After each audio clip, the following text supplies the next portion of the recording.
On the day of the college entrance exam, the sickly class beauty, Bao Bao, brought her 3 childhood friends and blocked the entire class at the entrance to the exam venue. "I don't want to go in." With red eyes, she spread her arms wide, crying so pitifully that tears fell like pear blossoms in the rain. "Once this exam is over, we'll all go our separate ways. I can't bear to part with everyone." As soon as she finished speaking, my 3 childhood friends stepped forward. One stood at the entrance, one blocked the classmates who wanted to go in, and another directly locked the school gate before saying coldly, "Anyone who goes in is going up against the Jiang family." No one dared to force their way in. I stood in the crowd, watching the seconds tick by, my palms cold. In my past life, I struggled desperately to break free from them and called the police. I helped the whole class get into the exam room just before the deadline, but in the chaos, she broke down emotionally, crying as she ran away, and was killed in a car accident on the spot. Later, everyone blamed me for this. On the day of the graduation trip, they teamed up to smear honey all over me and hang me off the edge of a cliff. Even as I was being gnawed to death by ants, their insults still lingered in my ears.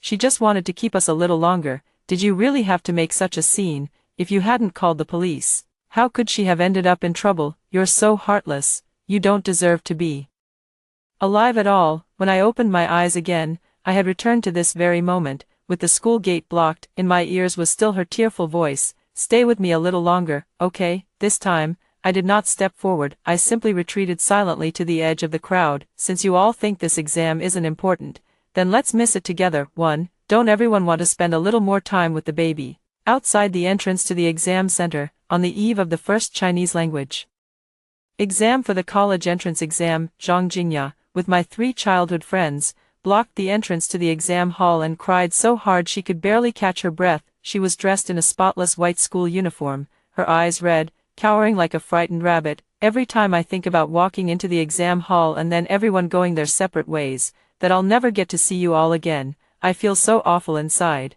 I can't bear to part with everyone. These soft, tearful confessions, dripping with emotion, instantly blew up the already tense atmosphere at the school gate. The 3 childhood friends who had been gathered around her immediately took over the situation. "Stop pressuring her. Can't you see Jingya is crying?" Gu Yanzhou shoved aside the security guard who had come over trying to persuade them, standing 185 centimeters tall and also the captain of the school basketball team. That domineering push sent the 50-something security guard stumbling. Jiang Che stood aside and slowly pushed up the gold-rimmed glasses on the bridge of his nose. He turned to look at the classmates behind him, who all looked anxious, and spoke in a matter-of-fact tone, "Going in a little later won't make any difference at all. Today is the last time our class will be together, and no one's missing these few minutes. Everyone stay and keep Jingya company. Don't be so heartless." As soon as he finished speaking, Lu Xing had already stepped forward with a cold expression. He took a black U-shaped lock out of his backpack and, right in front of everyone, with a click, directly locked shut the iron grill gate on the side of the school, which had originally been used as an emergency exit. He turned around and stood in front of the only main entrance. "Today the guards won't dare make a move, and the teachers are already blocked inside. Whoever dares to force their way in now is refusing to give the 3 of us face. You should all know what kind of family backgrounds we come from." Time ticked by second. I stood at the edge of the crowd, watching the classmates around me, who at first were anxious, gradually become hesitant under Zhang Jingya's tears. Only a few girls were left, occasionally lowering their heads to check the time, so anxious that they kept stamping their feet, yet because of Gu Yanzhou and the others' background, they didn't dare make a sound. Looking at this familiar scene, I knew I had been reborn. On this day in my previous life, I had also been standing here. The moment I saw Lu Xing take out the lock, I completely lost it. It was the college entrance exam. I rushed forward with all my strength, yanked Zhang Jingya away from the gate, and, ignoring their attempts to stop me, immediately pulled out my phone and called the police. The police arrived with sirens blaring, forcibly cut through the padlock, and made the school reopen the gates. The entire class sprinted into the exam room on the very last beat. Before time ran out and made it to the exam, but Zhang Jingya completely lost control of her emotions, ran onto the road, and died on the spot in a car accident. On the night of the graduation trip, the classmates who had once thanked me profusely when entering the exam hall instead joined Lu Xing and the others to pin me down at the edge of a pitch-black cliff. Gu Yanzhou broke the bones in my hand, Jiang Che watched me struggle coldly, and Lu Xing covered my body in honey. "She just can't bear to let us go. You had to call the police and blow the whole thing up. If it weren't for you, how would Jingya have had a breakdown? You killed her, and I'm going to make you pay.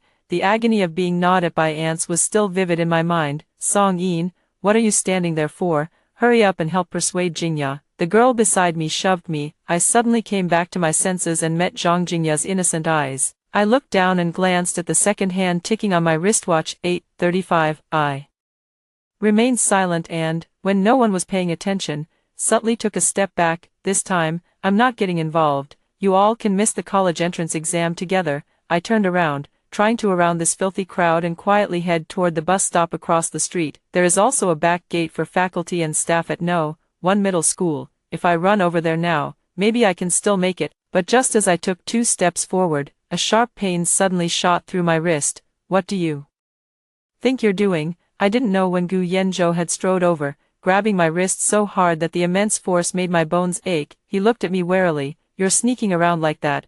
Are you trying to go snitch to some teacher? Before I could say anything, Jiang Che also walked over. Song-in, is there anything in your head besides grinding practice problems and rules? Just because your grades are good, does that mean you can ignore people's feelings? Jingya is so emotionally overwhelmed right now, and you can't even spare a few minutes to stay and keep her company.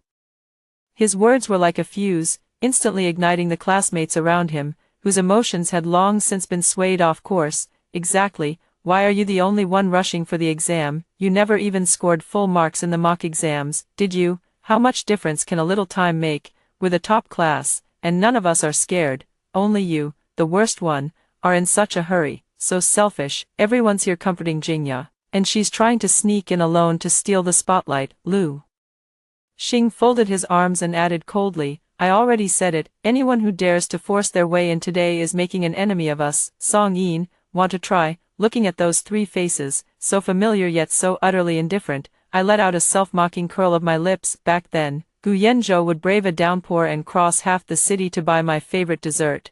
Jiang Che would stay up for several nights straight just to help me organize a handwritten collection of wrong answers, and Lu Xing would go head-to-head with senior-year punks just so I wouldn't be bullied. But ever since Zhang Jingya transferred here in our second year of high school, all their tenderness and favoritism had shifted away without the slightest reluctance. I, a childhood friend who had grown up with them, instantly became, in their eyes, boring test-taking nerd, who ruined Zhang Jingya's romantic fantasies every time. All eyes fell on me. The 2 girls in the front row even walked straight over, grabbed my arms from the left and right, and forcefully dragged me back into the center of the crowd. Don't go, Song-in, we're all part of a group.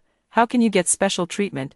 They said with laughter, though their hands never loosened their grip. I was yanked back into the crowd by sheer force, surrounded by mocking faces on all sides. Hiding behind Gu Yanzhou, Zhang Jingya sniffled as she looked at me with a helpless expression. Baby just wants everyone to have a perfect memory before the college entrance examination. Let's sing a song together. Song of farewell. Beyond the long pavilion, beside the ancient road, the fragrant grass stretches to the horizon. Listening to the singing in my ears, I felt incredibly angry and irritated, but the painful memories of my past life calmed me down. I took a deep breath and put on an act of being helpless and unable to resist after being isolated. I'm not going. I lowered my head and walked over to Gu Yanzhou's side. I was wrong, I won't file the report. Good that you know your place. Gu Yanzhou let out a cold snort and turned back to continue coaxing Zhang Jingya in a soft, gentle voice. While they weren't paying attention, I retreated to the greenbelt at the outer edge of the crowd and looked at the watch on my wrist. 8:50, only 10 minutes remained. The noise outside was too loud,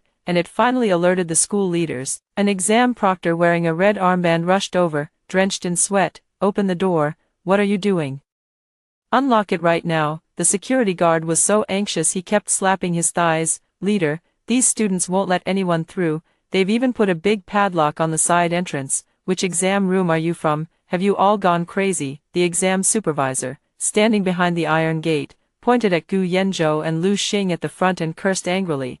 There are only 10 minutes left until the exam starts. After the exam begins, entry is strictly forbidden. 15 minutes later, if you're 1 minute late, your paper is void and you get a 0. Are you trying to ruin the whole class? The proctoring leader's words reached everyone's ears. Finally, several students in the crowd who still had some reason left turned pale and subconsciously tried to squeeze forward, but at this moment, Zhang Jingya was crying even more miserably. She suddenly broke free from Gu Yanzhou and plopped down directly on the ground, bursting into tears. Baby treats all of you as the most important people in his life. There are still 25 minutes left.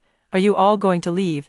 If you think baby isn't important, and you don't even cherish the time you have left together, then go ahead and leave. Don't mind me. These words instantly stopped the footsteps of those who had been about to move forward. Jiang Che stepped forward at the right moment. He gave the unfamiliar school leader in front of him a once-over, then shook his head disdainfully. Teacher, I advise you not to waste your effort. Let me introduce myself. My surname is Jiang, and the director of the City Education Bureau, Director Jiang, is my uncle. The person beside me is Gu Yanzhou, the young heir of Gu's real estate, and as for Lu Xing, ask who invested in your school, and you'll know his identity. Hearing these three titles, the supervising leader clearly froze for a moment, and his expression changed slightly. Jiang Che was quite satisfied with his reaction and continued speaking matter-of-factly. Rules are dead, people are alive. Don't you understand the principle that the law cannot punish everyone? Besides, there are over 100 of us top students here. If all of us refuse to take the exam,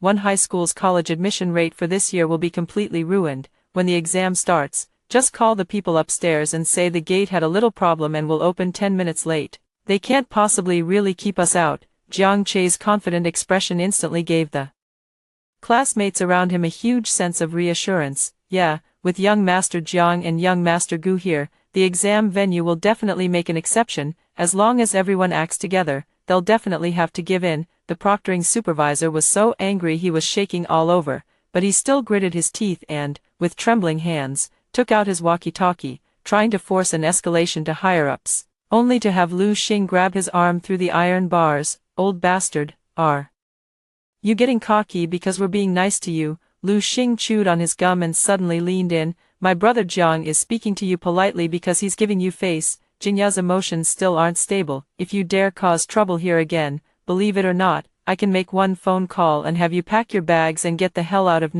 one high school tomorrow. I stood by the flower bed, watching all of this coldly from the sidelines. It's 9 o'clock, the exam bell rang. I could see it very clearly. The proctoring supervisor sighed. These students, he could no longer save them. He stopped pounding on the door and instead let go in despair, shaking his head. These young masters and misses from the greenhouse have no idea that the cutoff time for the college entrance exam is rigidly locked by the national system. There is absolutely no such thing as safety in numbers, or a 10-minute exception. In this exam hall, where even a single minute can change one's fate, this time, no one will come to save them.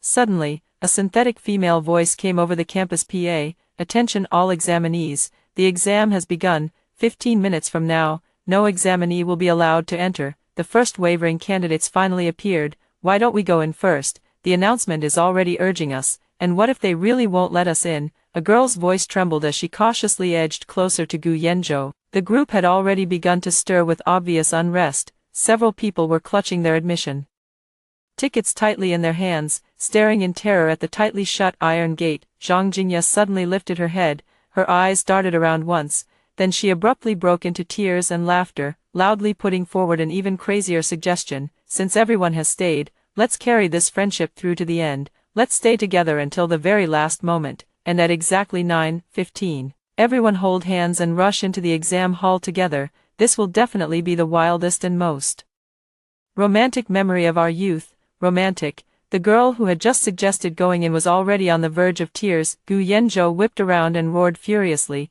Let's see who dares leave today. The thunderous roar startled everyone nearby. Gu Yanzhou swept his gaze over the few classmates who were showing signs of backing down, and warned them through gritted teeth. Wasn't Jingya clear enough just now? Go in hand together. Today we're going to let the whole school see that our class not only has great grades, but is also rock solid in our bonds. If anyone dares to be a deserter now and ruin Jingya's mood, I'll be the first to deal with him after the exam. Lu Xing and Jiang Che also tacitly stepped forward a big stride, blocking the doorway under the twin pressures of their power and violence, and with Jiang Che constantly brainwashing them with, when many people are involved, no one can be held responsible. The group fully took sides. The few classmates who had originally wanted to rush into the exam hall ultimately stayed behind. Exactly, with our grades, we can get into Tsinghua or Peking University blindfolded. Would a few minutes really make the difference between life and death? We sink or swim together. If you run off now, won't you be ashamed of yourself? Watching this crowd, completely consumed by madness and paranoia, I silently stepped back 2 more paces. Pulling myself entirely out of the group, I lowered my head and looked at my watch. It was 9:10. While everyone was singing through tears, Zhang Jingya suddenly came over to my side and whispered a reminder. There's still a way out through the back gate of the school, it's still not too late. Before I could react, she had already joined the chorus with the others. I froze for a second, not understanding why she was suddenly telling me all this, but since I could get into the exam hall, I definitely wouldn't give up. In my previous life, I missed the top spot in the city by 1 point. In this life, I'd definitely make up that 1 point too, and as if helping me seize the opportunity, Zhang Jingya suddenly asked everyone to surround her, shifting everyone's attention away. Was she helping me? I stopped daydreaming and, while they weren't paying attention, ran toward the back door. 9:13, I managed to get into the school. As long as I made it to the door of my exam room and got through security, I could take the exam without any problems. Meanwhile, at the school gate, everyone was caught up in their emotions. All right, time's about up. This should count as the craziest youth experience ever, right? Jiang Che glanced at the clock and waved his hand gracefully. Lu Xing, open the door. Everyone, hold hands and charge into the exam room in the most dashing way possible. Got it. Lu Xing walked up to the side door he had locked from the inside, took out the key, and shoved it into the keyhole. The whole class immediately and spontaneously joined hands, their faces beaming with smiles. However, 10 seconds passed. Click, click. Lu Xing twisted the key hard, the veins on his forehead gradually bulging, and his movements on the key became increasingly frantic. What's going on, Brother Xing? Hurry up, entry will be prohibited in just 2 minutes. The boy from earlier now sounded like he was on the verge of tears. Why are you rushing me? This lock is jammed, Lu Xing exclaimed anxiously. Kicking the iron gate hard, the railing rattled with a buzzing sound, but the sturdy anti-theft lock remained tightly engaged, completely unmoving. Move aside, I'll do it. Gu Yanzhou was panicking too. He shoved Zhang Jingya aside and rushed up,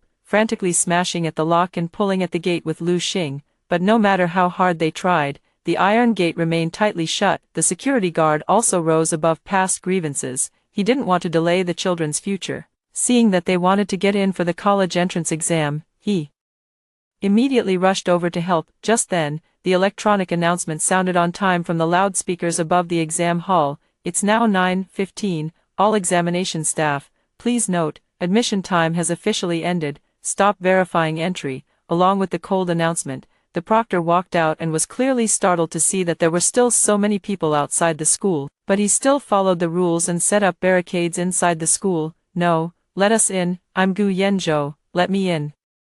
Gu Yanzhou had completely gone mad, rushing to the main gate and violently shaking the iron bars. Please, open the door, I can't miss the college entrance exam, my mom will beat me to death, let me in. Several girls completely broke down and knelt on the concrete ground, wailing loudly. Some even tried to climb over the school fence like madmen, only to be shouted at and stopped at this moment. Police cars also arrived one after another. They helped cut the lock open, but it was to no avail. The rules of the college entrance examination explicitly forbade it, and even with their powerful family backgrounds, there was nothing they could do. The so-called favored children of heaven, who had just been singing praises of youth, were now wailing outside the examination center. At this moment, Lu Xing looked at the crying classmates and realized something. Where's Song Yin? As I sat in my seat in the exam room, the sirens outside and the faint cries seemed completely shut out by an invisible barrier. I took a deep breath, forcibly suppressing my wildly pounding heart,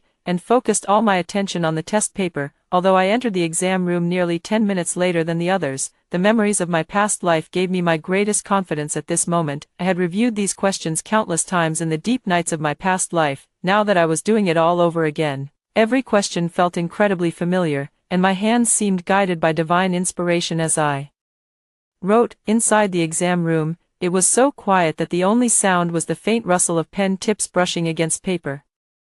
In the gaps between answering questions, I couldn't help but think back to the words Zhang Jingya had said when she came close to me at the end. Why did she help me? The school's back gate should have been sealed too, so why did she tell me there was another back gate and help me divert everyone's attention? Originally, in this life I had even prepared to repeat the year. At worst, I was ready to break the net in a fight to the death and take their act of locking the school gates to the public.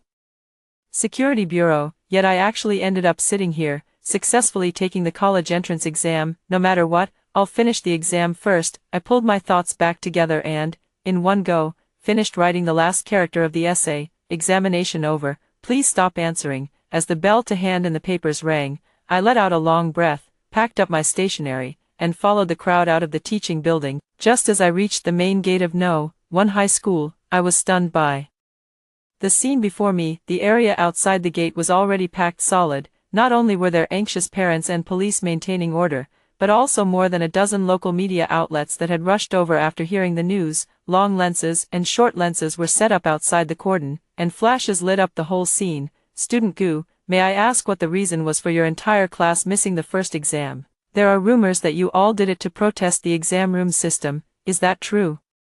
The reporters shoved their microphones forward as hard as they could. The police had set up a cordon, but they simply couldn't hold back this group of reporters desperate to grab the headline. Inside the cordon, Gu Yanzhou, Jiang Che, and Lu Xing looked like trapped beasts, their faces livid with anger. Several students nearby were even clutching their heads and crying uncontrollably, already on the verge of a mental breakdown. No one knew who had sharp eyes, but suddenly someone pointed at the door and shouted, "Song Yin, why did you come out from inside? I knew you weren't around.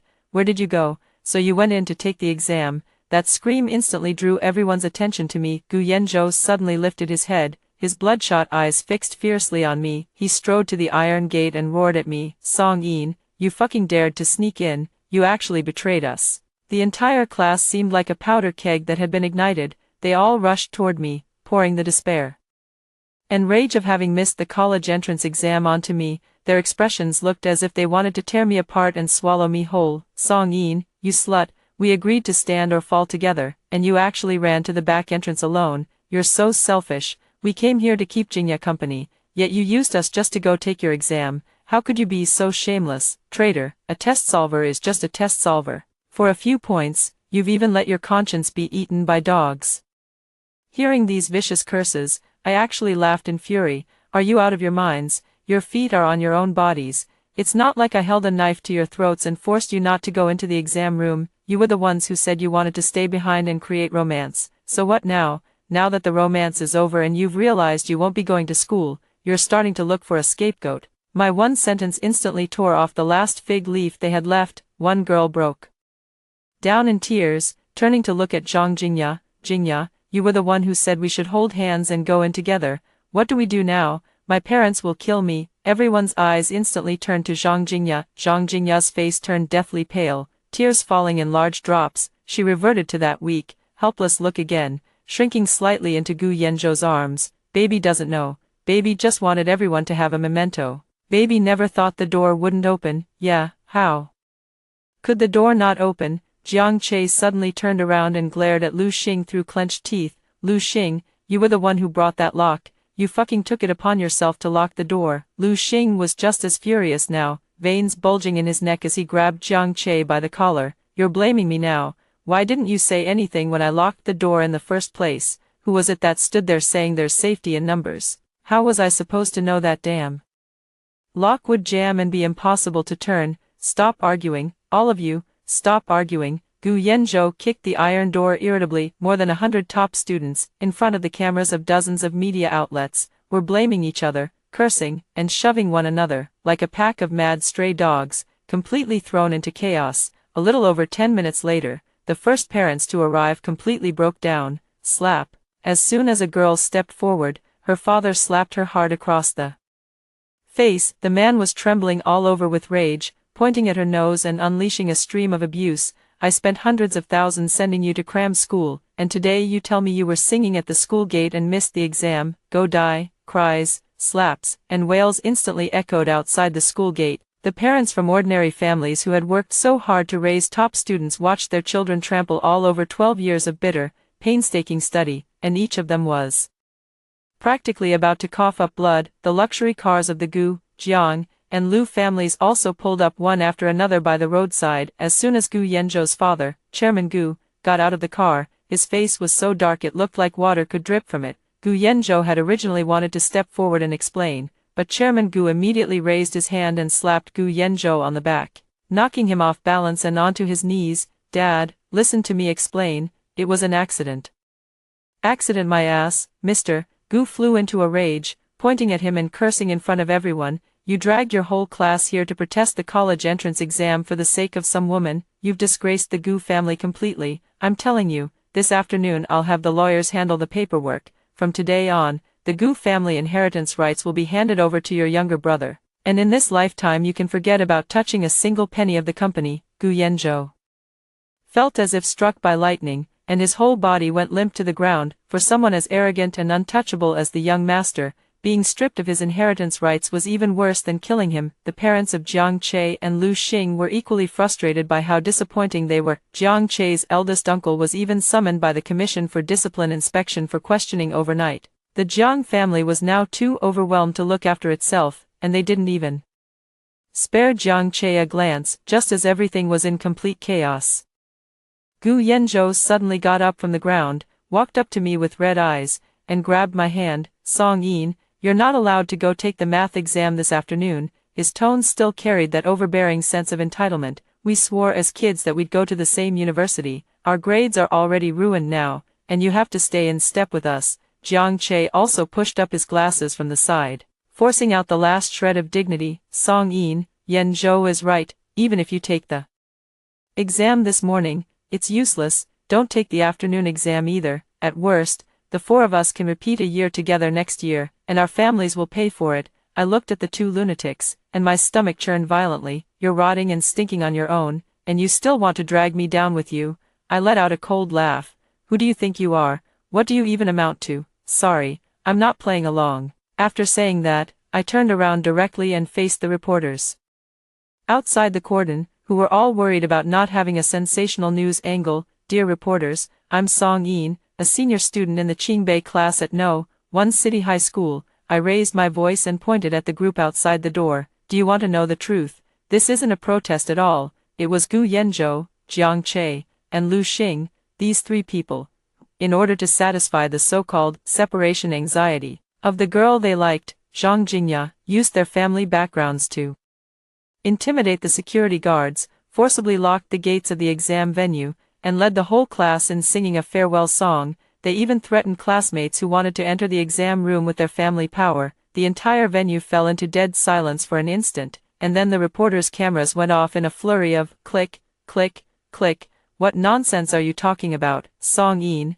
shut up. Gu Yanzhou rushed toward me like a madman, trying to cover my mouth. Whether I was talking nonsense or not, there are so many surveillance cameras around, everything was captured clearly, I said coldly, sweeping my gaze over the group of classmates who had finally learned to fear. You accomplices, brainwashed by their privileges, really thought you could stand above the nation's college entrance exam rules. Now, are you satisfied? After hearing my words, the parents' eyes all turned red, and they all turned to stare furiously at Gu Yanzhou and the other two. If looks could kill, the three of them would already have been torn to pieces. Facing the parents' bloodthirsty glares, Gu Yanzhou and Lu Xing panicked completely. Eager to clear themselves, they both turned around almost at the same time and viciously pointed at Zhang Jingya, who was trembling off to the side. It was her, it was all her forcing us. She was the one who insisted we stay and keep her company. Gu Yanzhou screamed hysterically, with not a trace left of his deep, affectionate CEO persona. Just as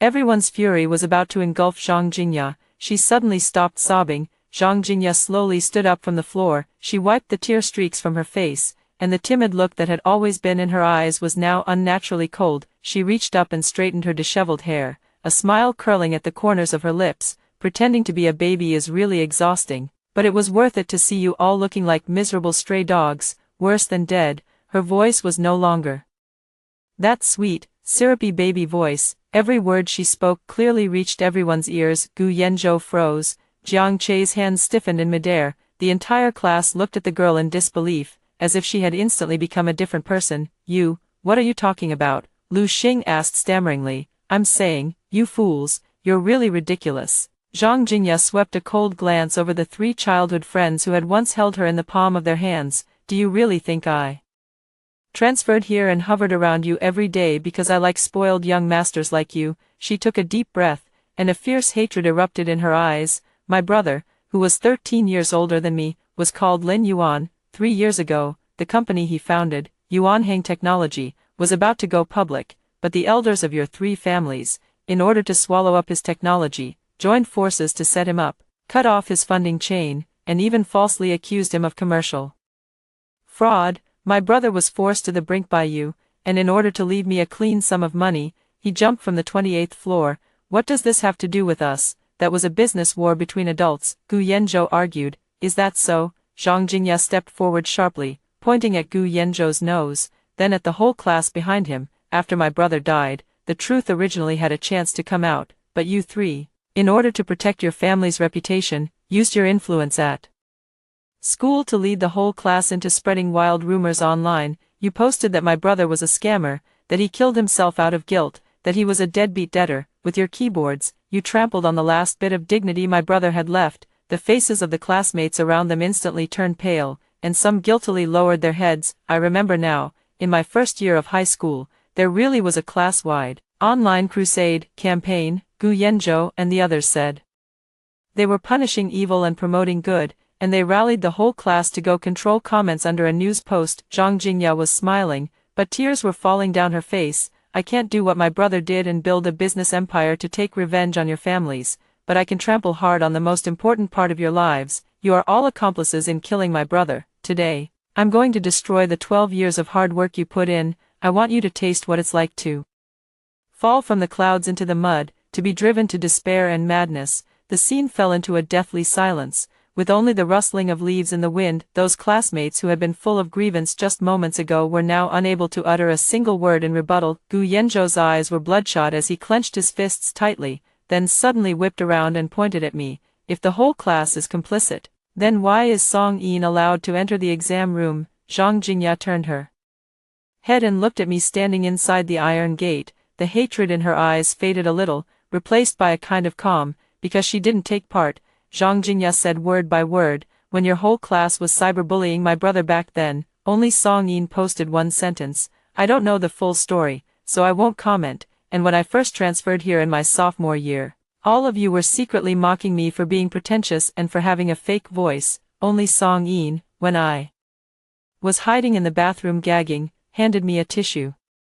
The 3 childhood friends completely panicked. It was as if all their strength had suddenly been drained from them, and they looked at me with ashen faces. And at this moment, I also remembered a long-buried memory. It was the end of my first year of high school. One night, my dad came home looking extremely grim. He looked at me, as I was doing my homework, and warned me in a very serious tone, Yin, from now on, stay away from those boys from the Gu family and the Jiang family. The 3 families have become completely unscrupulous in their pursuit of money. Even if you grew up together, you need to keep your distance from them. They're rotten to the core. At the time, I thought Dad was just being a sore loser because he couldn't outcompete them in business. It turned out that Dad had long since seen through the filthy, blood-soaked methods of their families, and through the viciousness hidden beneath their pampered exteriors. After learning the truth, Gu Yanzhou, Jiang Che, and Lu Xing, as if grasping at their last lifeline, rushed at me like madmen. Yin, listen to us. Gu Yanzhou reached out,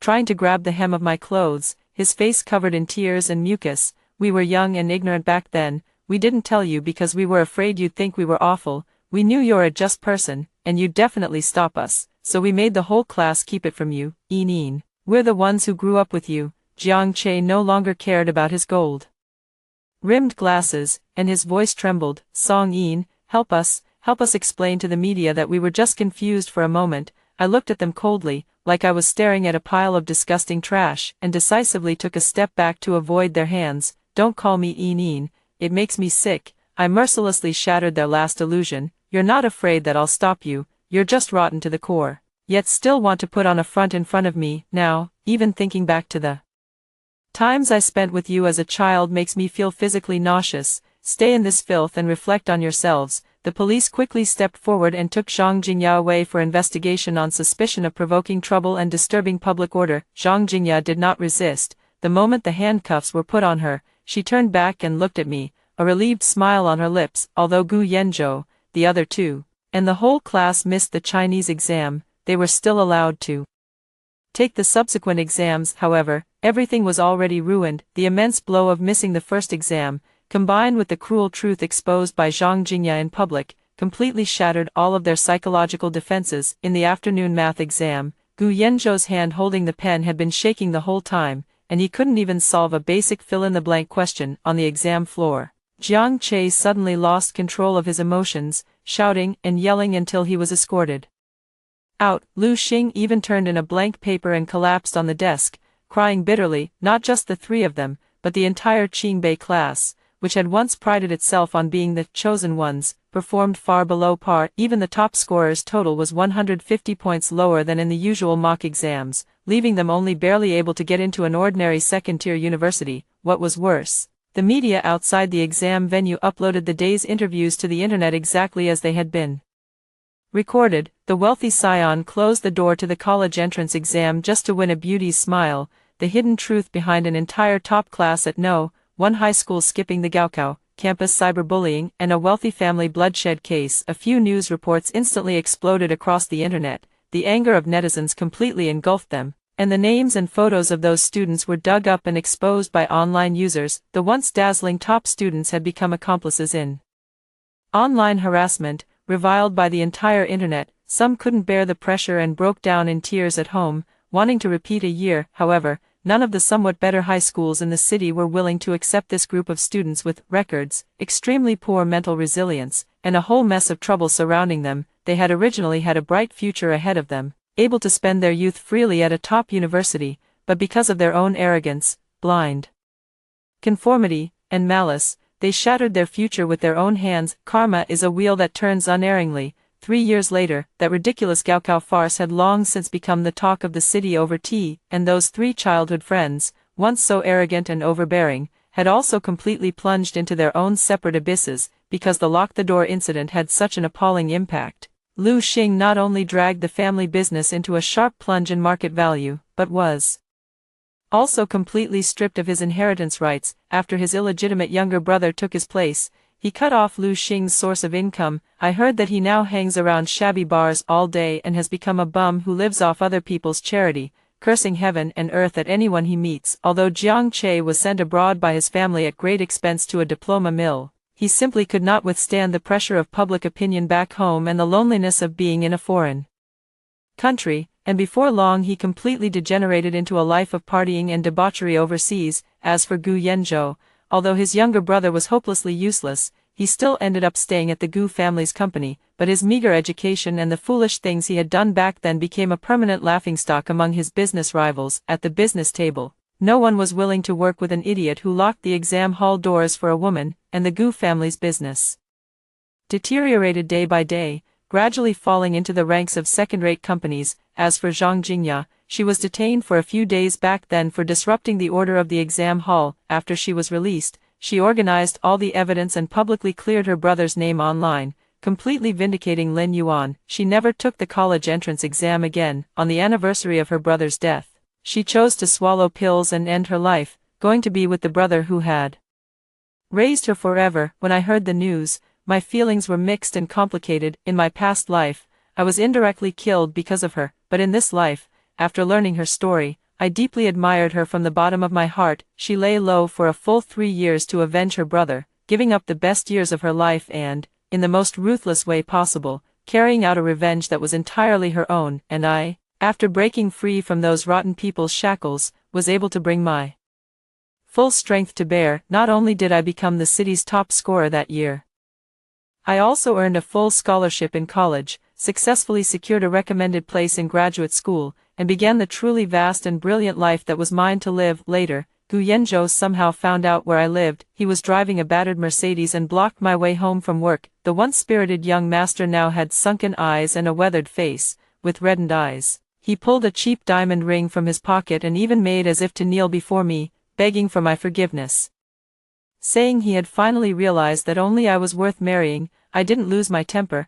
I couldn't even be bothered to spare him another look. I simply walked around him calmly, like avoiding a foul-smelling puddle. I will not forgive them, and I will always look down on them. We were destined to be people from two different worlds. They were only fit to keep rotting in the cesspit they had dug with their own hands. On a weekend morning, the breeze was gentle and warm. I bought a bouquet of pure white lilies and came to the cemetery on the outskirts of the city. I stood before Zhang Jingya's gravestone, looking at the girl in the photo, unmasked and smiling with a clean, untroubled brightness, and gently placed the flowers down. Thanks for the warning, and I hope you and your brother will be happy over there, I said softly. From this day on, I will leave all the gloom surrounding these people completely in the past. I turned around and strode out of the cemetery. In the sunlight at the cemetery gate, my husband was standing beside the car, holding a cup of hot latte I loved most, smiling at me warmly. I quickened my pace and held his hand tightly. The road ahead was still long, and I was about to head toward the perfect life that belonged to me. After hearing the first story above, what are your thoughts? Feel free to share your opinions in the comments section. Next, there is another similar story. Let's continue to see. When I opened my eyes again, I found myself back in the 1980s, in a home that was destitute, with my parents staging a fake divorce in their quest for a son. My father held a stick, pretending to drive us, my mother and me, away, but this time, he actually struck my mother with the stick. My mother angrily said, "Li Jianhua, wasn't it agreed to be a fake divorce? You actually hit me for real." In my previous life, my parents divorced under false pretenses to have a second child. However, my mother was caught secretly giving birth to a second child, and they said the divorce certificate wasn't even processed, clearly indicating it was fake. There was no way out. My grandparents passed away early, and my father couldn't afford to remarry, so how could he dare to truly divorce? My father beat my mother severely with a stick, coldly saying, "You wretched woman, I'm going to divorce you for real, and take your burden and get out." I shuddered, and I knew my father must have been reborn too. In my previous life, when he had no money, the thing he regretted most was forcing my mother to the brink of madness and death just to have a son. In his old age, after becoming the richest man in the county, his greatest regret was having no son, forcing him to pass on hundreds of millions in assets to me unexpectedly. The first thing he did upon being reborn was not to make amends to my mother, but to drive her away, along with me. He really is ruthless. I didn't step forward to save my mother, only pretending to cry with my hands over my head. I knew that my mother, with her infatuated mindset, wouldn't wake up until my father gave her a severe beating. In my previous life, she had several miscarriages trying to give my father a son, and when she finally gave birth to a daughter, my father made her strangle the baby herself. After she killed her daughter, she had nightmares every day, went mad, and eventually jumped into the river and drowned. My mother's desperate screams and my own cries alerted the villagers, and someone called the village head. My father looked too fierce, holding a stick in his hand.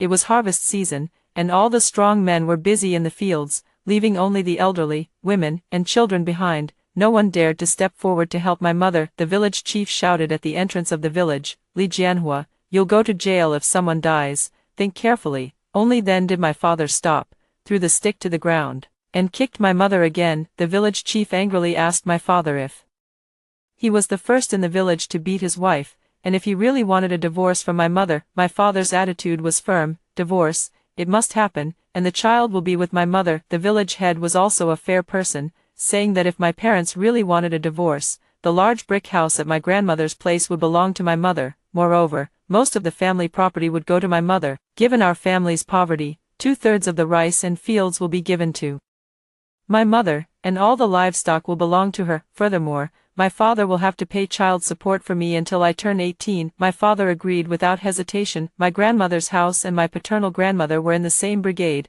After the two elders passed away, our family lived at my grandmother's house, just a mile away from my paternal grandmother's dilapidated home. To my surprise, my father would rather return to the old, run-down house than stay married to my mother. My mother, having been beaten severely, also made a firm decision. She begged the village head to help us divide the family belongings and went with my father to get the divorce certificate. When I returned from the divorce, my mother threw my father's clothes out the door, gave him 2 baskets of rice, and told him to store the rice properly and return the baskets. That afternoon, my father carried the baskets to Widow Wang's house next to the old home. I remember, in my previous life, when my parents pretended to divorce and returned to the old house, Widow Wang kept trying to seduce my father, but he always refused. Later, Widow Wang married to a town nearby, gave birth to twin sons, and my father talked about it for a long time. This life, it seems, is fulfilling their wishes. Somehow, I find myself thinking again about the moment before my death.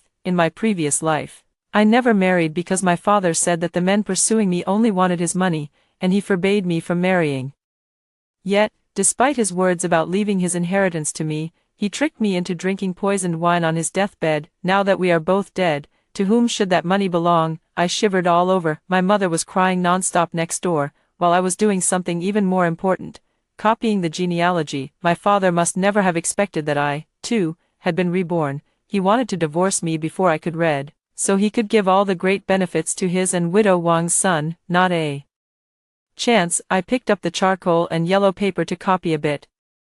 But I quickly lost patience. What's the point of copying? Will you even recognize it later? After reading those pages, they left a deep impression on me. After all, in my previous life, it was me who took my father to find the place. He was already in his 70s or 80s when he died, so he couldn't possibly remember it more clearly than I do. I carefully checked and found that these pages were not part of the genealogy but were secretly included by my great-grandfather. My great-grandfather had secretly hidden many valuable things in a family tomb. Before he died, he repeatedly instructed my father to secretly retrieve them, but not to take too much at once. But my father, who never studied properly as a child and couldn't read, coupled with his timid nature, never dared to dig for them or had the connections to sell them. So, when I got into high school and couldn't afford the tuition, he finally let me take him to dig for them. I remember later he went to the city, sold those items at an antique market, and earned his first pot of gold. Then, riding the wave of reform and opening up,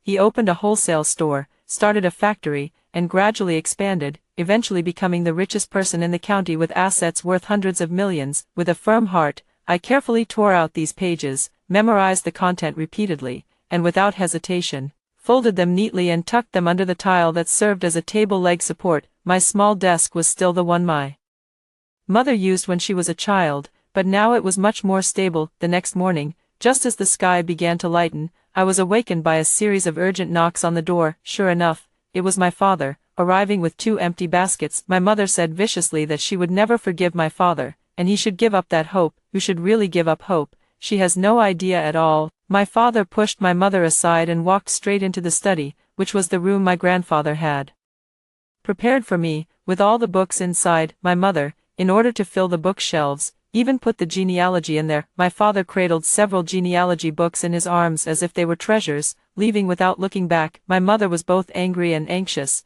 cursing at the door for a long time, but he never even turned to look at her. Seeing my father's back, I couldn't help but laugh. Having been given a second chance at life, had he become senile? Had he forgotten what truly mattered?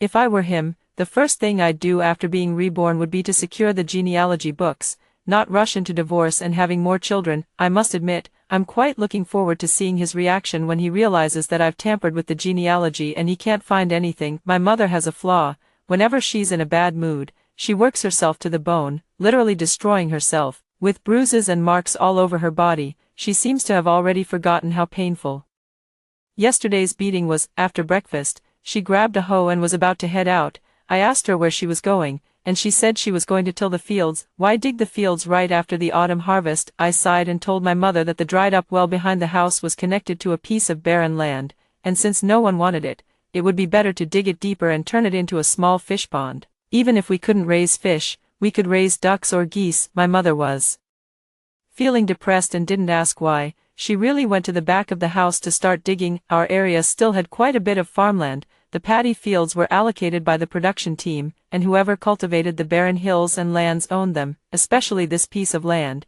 which was next to our house and had originally belonged to my grandparents. The villagers watched my mother digging the land under the scorching sun, not bothering to persuade her, only secretly feeling sorry for her. Everyone in the village knew about her and my father's situation. There were many people in the village who divorced for the sake of their children, and the village head and others turned a blind eye, as long as the family planning office didn't catch them. But my father was so ruthless, not only beating people but also getting a divorce certificate, and then going to Widow Wang's house, clearly not joking around. My mother toiled day and night for several days, while I just squatted in the shade under a tree and watched. She wasn't foolish either. When the sun was high, she knew to work under the shade of a tree. A few days later, she finally couldn't keep going and didn't get up in the morning, sleeping in at home. As for me, I left early with a hoe on my shoulder, busying myself in the abandoned well. This abandoned well wasn't without water. Someone had intentionally blocked the water source, most likely hoping my parents would give up, allowing him to reclaim it for himself. Because after my mother passed away, Li Wanhua, with my father's consent, dug out water from the abandoned well, connecting it to the barren fields to form a fish pond. Even without adding fish fry, fish naturally entered the pond from the groundwater. After fiddling around in the abandoned well for a long time, I finally found a large stone. Wow, this person had quite a bit of strength. After digging beside it for a long time, the stone finally loosened, using all my strength as a 5 or 6 year old, and with the lever principle I had learned before, I finally flipped the stone over at the bottom of the 2-meter wide dry well, revealing the water outlet below, which gradually became damp. For safety, I dug a few more holes, and only when I saw water gushing out from below did I climb back up and return home. When I got home, my mother was still asleep. I planned to light a fire myself and cook some porridge. I was too hungry. Unfortunately, having not lit a fire for too long, I had forgotten the art of cooking, and despite lighting several matches, the fire just wouldn't catch. It was so difficult to light the fire, and the wood wouldn't catch, leaving me with a face full of smoke. I was on the verge of tears. Just then, someone knocked on the door. It was Li Wanhua, the village head. Could it be that he took notice because of the wasteland and the dry well that my mother and I were working on? He smiled, patted my head, and asked me where my mother had gone. I said, "My mother is still sleeping." His face suddenly changed drastically, and he asked which room my mother was in. I pointed, and he rushed in. I followed him into my mother's room. On such a hot day, my mother was actually covered with a blanket, and I finally realized something was wrong. Li Wanhua threw back the quilt, and beneath my mother, there was a pool of bright red blood. I was terrified. Li Wanhua picked up my mother and told me to wash my face and follow. I quickly fetched a basin of water and only then realized that my face was completely blackened by the smoke. I quickly washed my face and caught up with Li Wanhua. He had already reached the village entrance, borrowing a plank cart from the village chief's house and placing my mother on it. I climbed onto the plank cart and saw my father from afar, standing on a slope, embracing Widow Wang and watching the commotion. I silently vowed that this life would leave him with nothing. The hospital's examination results came out quickly. My mother had just suffered a miscarriage from overwork, lost too much blood, and fainted, but with some rest, she would recover and could still have children. However, the doctor suggested that my mother get an IUD. Without hesitation, my mother refused. Li Wanhua looked at my mother and suddenly said, "Fang, after all this, do you still want to have a child for him?" My mother's eyes turned red as she said, "I don't want to have a child for him, but can't I have one for you? What's going on?" I clearly remember that Li Wanhua was the first college student in our village. After graduating from university, he returned without accepting the assigned job and became the village head. In his previous life, he never remarried and barely spoke to my mother. How did he suddenly become like this? What will happen to me if they have a child together? My mother held my hand and said, "Call him Dad. He's your real father." "What? Li Jianhua isn't my real father. My real father is actually Li Wanhua, the man I've never spoken to my entire life. I must be hearing things." I shook my head vigorously. Li Wanhua cupped my face, tears uncontrollably streaming down as he choked out, "It's me. I'm sorry to you and your mother." My mother said that she had secretly been in a relationship with Li Wanhua before, but he went to university in another city. At that time, college students were not allowed to get married. Unable to do anything about it, for the sake of the baby in her womb, my mother had no choice but to marry Li Jianhua. Out of guilt towards Li Jianhua, my mother always wanted to have another child for him, regardless of whether it was a boy or a girl,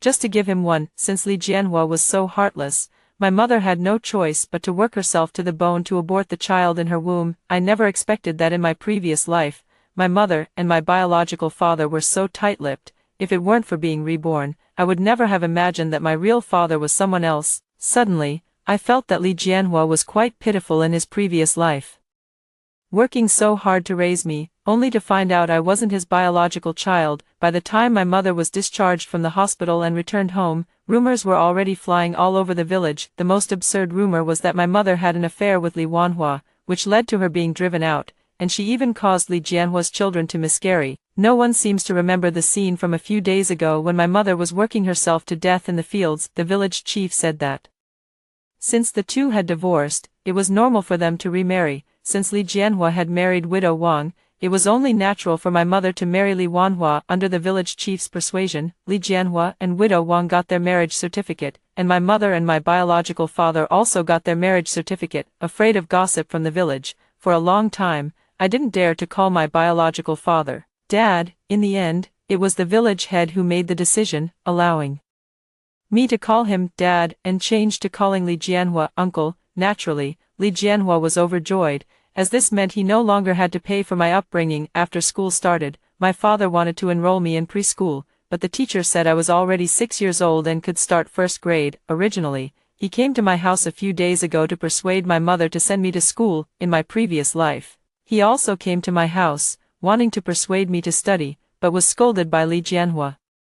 The following year, he came to our house multiple times before finally convincing Li Jianhua to send me to school, and so, the fortunate me, 1 year earlier than in my previous life, started first grade. This is good too, so I can avoid those troublesome classmates and experiences from my past life, but I still couldn't escape. One day, halfway through class, a classmate suddenly started vomiting violently, spewing out a floor full of worms, even though I had lived for decades in my previous life. I still couldn't help but retch in the corner. Even after changing to a different class, I still received the same treatment as in my previous life. A few people quickly came over to check if I had vomited out worms. Fortunately, this time around, I didn't vomit out worms, it was just nausea. When I got home, I told my parents I wanted to eat peyote candy. In my previous life, I vomited out worms at school, and it was Li Jianhua who bought me worm medicine once. After that, I only took it when the school provided it. In this life, my mother didn't go away to avoid having a second child. She laughed and said, "How could I forget such an important thing?" Then, she had my father buy a large bag of pagoda sugar. My father tidied up the dry fields and the dried up well behind the house, turning them into a fish pond. He said that before he left, he had noticed the well was about to start producing water, so he blocked it with stones, planning to wait until he returned to clear the land with my mother and turn it into a fish pond. Unexpectedly, upon returning, I found that my mother had remarried and had no interest in managing things. I just smiled and said nothing. I remember clearly that in my previous life, after my mother passed away, he still took over the dry well and the wasteland from my father, built a fish pond, and even set up a fish shack nearby. For some reason, I also felt that he was quite pitiful in his previous life. In the winter, my mother became pregnant, and widow Wang also became pregnant. The villagers said they often saw Li Jianhua wandering around the desolate hills at night, likely intending to go hunting. I knew he wasn't planning to go hunting, he wanted to rely on his memory to find that ancestral grave. I thought that, besides me, no one else should know the location of that grave, because it was an abandoned grave, located on a hillside. A few stones were exposed outside as markers, overgrown with weeds. If not for the map, no one would have thought that there were treasures inside. Since he was leaving at night, I figured I would leave in the morning and see who could get the treasures inside first. As long as I moved a little bit out each day, I could empty it all, leaving him with nothing. Having made up my mind, I got up secretly at around 5 a.m. the next morning, left the house, and sneaked towards the desolate mountain. The barren mountain is vast, overgrown with weeds and shrubs, neglected and unmanaged, accessible only in winter when it's free of snakes, insects, and rodents. If not for the confidence of having lived several decades in my previous life, I wouldn't have dared to come alone. After wandering in the mountains for nearly 2 hours, it was already dawn when I finally found the location of the ancestral grave. I moved aside the tangled weeds, pushed open the wooden door with a green stone slab, creating a small gap, and was about to slip inside. A strong arm grabbed my hand. Oh no! My heart skipped a beat. Could it be Li Jianhua? I turned my head and saw my biological father glaring at me angrily. "Li Xiaolian, why aren't you studying and running here for?" I whispered softly. But I didn't know how to explain. My biological father pulled me behind him, skillfully pushed open the tomb door, walked in, pointed to the 2 bags on the ground, and asked me how I knew about them. I didn't say a word. My biological father opened 2 sacks. One contained gold bars, silver ingots, and copper coins, while the other held paper, which I guessed were old banknotes or silver receipts, now rotted. He said he also had a genealogy with an address, and these items were meant to be shared equally between him and Li Jianhua. However, since Li Jianhua had no sense of honor and wanted to take them secretly, he wouldn't hold back, so he took away the bag of gold and silver jewelry, leaving behind a bag of waste paper for Li Jianhua. Then, he closed the tomb door, covered it with weeds, told me to go study, and he himself picked up the sack and left.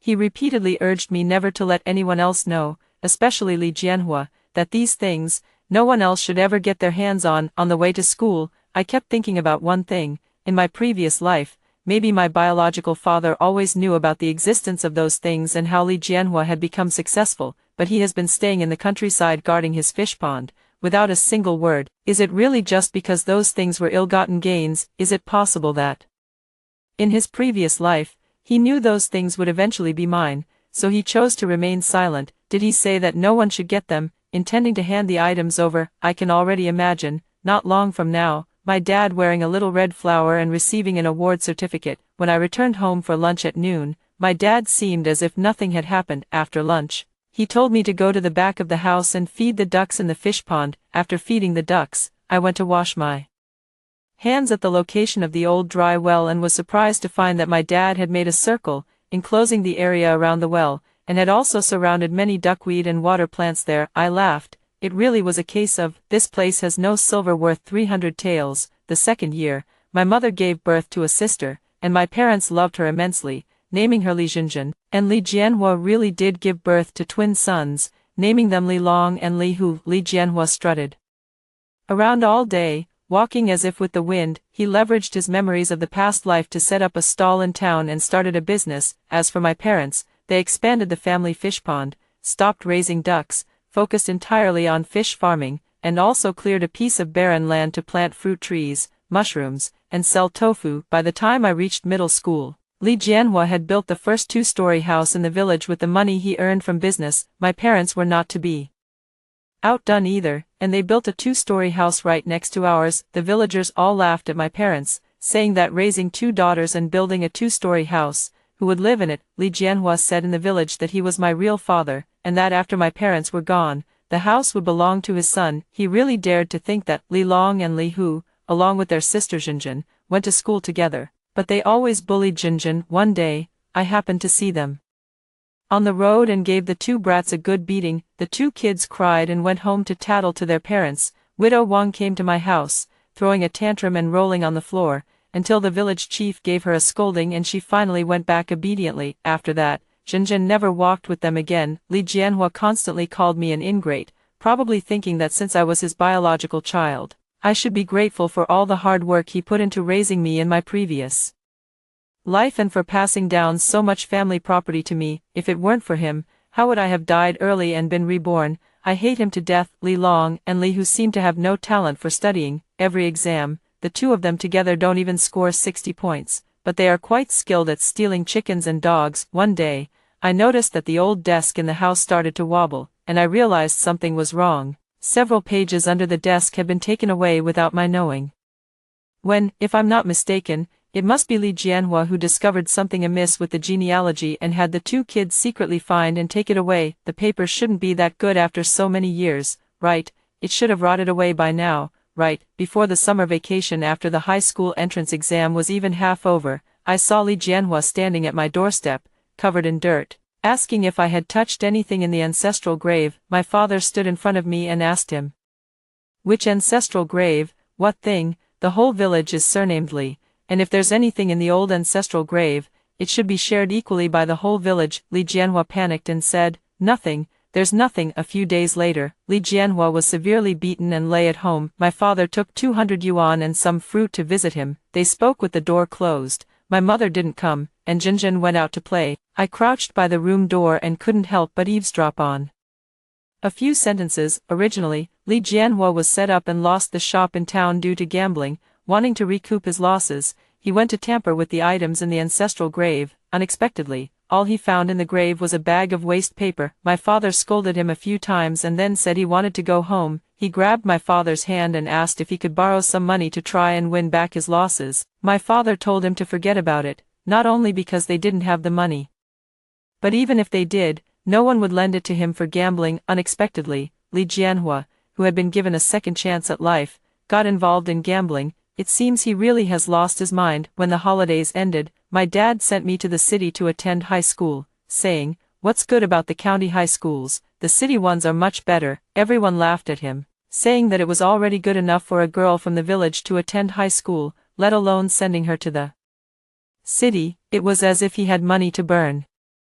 In my previous life, even though I helped Li Jianhua find the ancestral grave and he took something from it to exchange for money, he only let me attend high school in the town. After graduating from high school, he had me help him manage his store, then his factory, and then his entire business. It was as if I were a free laborer. I'm not sure if it was because the high school in the city was better or if reading for a second time gave me more insight, but my grades were much better than in my previous life. I was just a hair's breadth away from securing a guaranteed spot at Tsinghua or Peking University. In the end, I was admitted to another university that I was quite fond of. On the day I received my admission notice, my parents were in high spirits and treated the entire village to a feast. Li Jianhua was drunk and proudly proclaimed, "That's my daughter," but the whole village laughed at him, because he had already driven me away. He only had 2 sons, I was the daughter of Li Wanhua. In the end, it was his 2 sons who helped him back home. After graduating from university, I returned to the city to work, wanting to be closer to my parents. Zhenzhen had good academic performance and also enrolled in high school in the city. As for Li Long and Li Hu, like my previous life, they couldn't afford to go to high school, because their father spent all day drinking and gambling. Widow Wang was always either cursing Li Jianhua for being a scoundrel or crying about her bad luck. Losing her husband was bad enough, but being with a man like Li Jianhua was worse than being a widow. Fortunately, Li Long and Li Hu had poor academic performance and didn't like studying, so they dropped out after middle school and spent their days loafing around. The whole village feared them, because 3 make a gang. The 3 of them, father and sons, spent their days together stealing chickens and dogs, causing widespread complaints throughout the town. Eventually, after multiple educational sessions at the police station, Li Long and Li Hu finally agreed to go out and find work, but they were too well known, and no factory in the area would hire them. In the end, they went to work at a glass factory in the county town. At work, I met someone who shared my ideals and brought him home. My parents said as long as I liked him, it was fine. In this life, I got married and had 2 children. When I gave birth to my second child, our unit downsized, and both my husband and I were laid off. My parents used their savings to support us in learning how to do business. I remembered my previous life managing a factory and acquired a small glass factory. As for my husband, with his good English and trade skills, he opened an online store specializing in wholesale and export. In just a few years, our factory and trading company took off, not much smaller than Li Jianhua's factory in my previous life. Li Long and Li Hu tried several times to get jobs at our factory, but were turned down each time. My parents said that Li Jianhua often got drunk and would go crazy near the glass factory in town, claiming that the factory was rightfully his. Li Long and Li Hu wanted to send him to a mental hospital, but they were unwilling to spend the money. Wang the widow also grew tired of Li Jianhua, refusing to let him in the house or feed him. He knelt at the door several times, promising never to gamble or drink again, before she finally allowed him inside. From then on, he lived like a zombie, obediently following Wang the widow's orders, doing whatever she told him to. After my husband and I made money in the city, we wanted to bring our parents to live with us, but they absolutely refused to leave the countryside, refusing to abandon the fish pond. After graduating from university, Zhenzhen returned to the countryside with her boyfriend, saying that contracting fruit trees and fish ponds in the countryside was far better than the 996 grind in the city. After Li Long and Li Hu got married, they lived in the county town and only returned home during major holidays. On the day I died in my previous life, it was New Year's Eve. My husband and I were at my parents' house, making dumplings with the kids. Zhenzhen and her husband were discussing what delicious and profitable fruits to grow after the new year, while the children played with flour. Just as we were about to set off fireworks after preparing the meal, we heard someone else in the neighborhood set off fireworks even earlier than us. My husband and I still had to go to my in-laws' place for the New Year's Eve dinner in the evening, so we only ate at my parents' house for lunch. Logically, we should have been the first family in the village to have our New Year's meal. To our surprise, someone was even earlier than us. Halfway through our meal, we heard the sound of an ambulance, and everyone ran out to watch the commotion. It turned out to be Li Jianhua. Feeling that his life was coming to an end, he secretly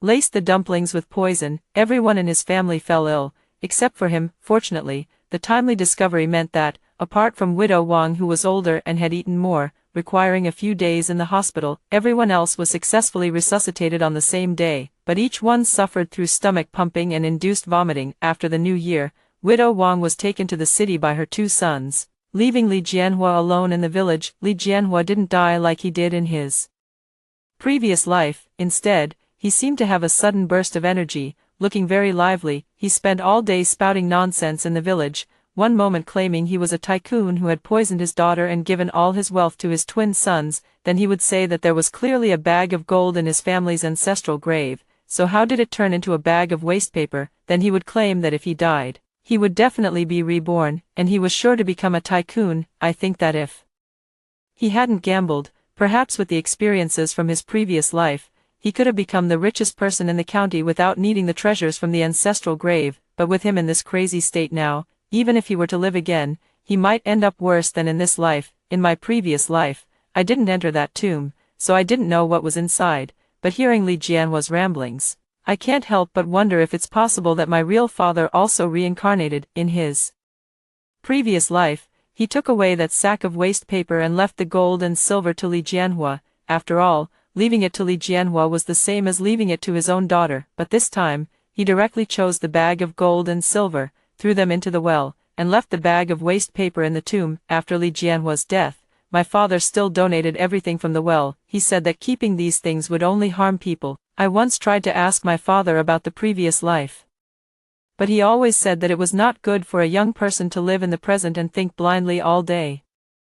Was it really just my imagination? True, having been given a second chance, all the wealth was earned through the hard work of both my husband and me. The happiness of my parents and sister's family was also the result of their labor. Why should I dwell on my past life? After hearing the second story above, what are your thoughts? Feel free to share your opinions in the comments section. Next, there is another similar story. Let's continue to see. Will you sign the divorce papers or not? Shen Hengshan placed the divorce agreement coldly on the table. It's just for show to my mother, don't overthink it. I looked at the man in military uniform in front of me, recalling how foolishly I had begged him not to divorce me in my previous life, only to be kicked out in the end. This life, I picked up the pen and signed my name swiftly. Alright, I'll sign. Shen Hengshan was stunned. Is there anything else? If not, I'm leaving. I grabbed my bag and headed out. A chair fell over behind me. This time, I will never be that humble military wife again. In the winter of 1979,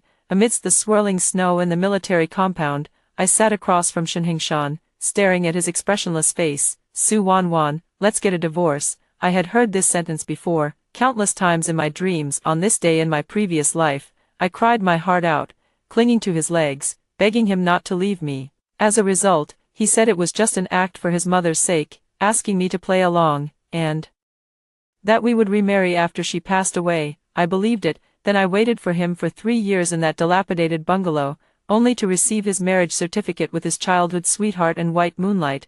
Why do you want a divorce? I asked calmly, without the panic and tears of my previous life. Shen Hengshan looked at me with some surprise. My mother is seriously ill, and she doesn't like you. I want to let her pass away in peace, so you want a divorce from me? It's just temporary. We'll remarry after my mother passes away. His tone carried an air of entitlement, as if I should be grateful for the opportunity he was giving me. I quietly looked at him, this man who had consumed my love to the core in my previous life, standing at 6 feet tall, with sharp eyebrows and bright eyes. He looked dashing and upright in his military uniform. At 28, he was already a battalion commander, with an unlimited future ahead. In my previous life, I felt incredibly fortunate to have married such an outstanding man, but now I just find it laughable. What if I don't agree?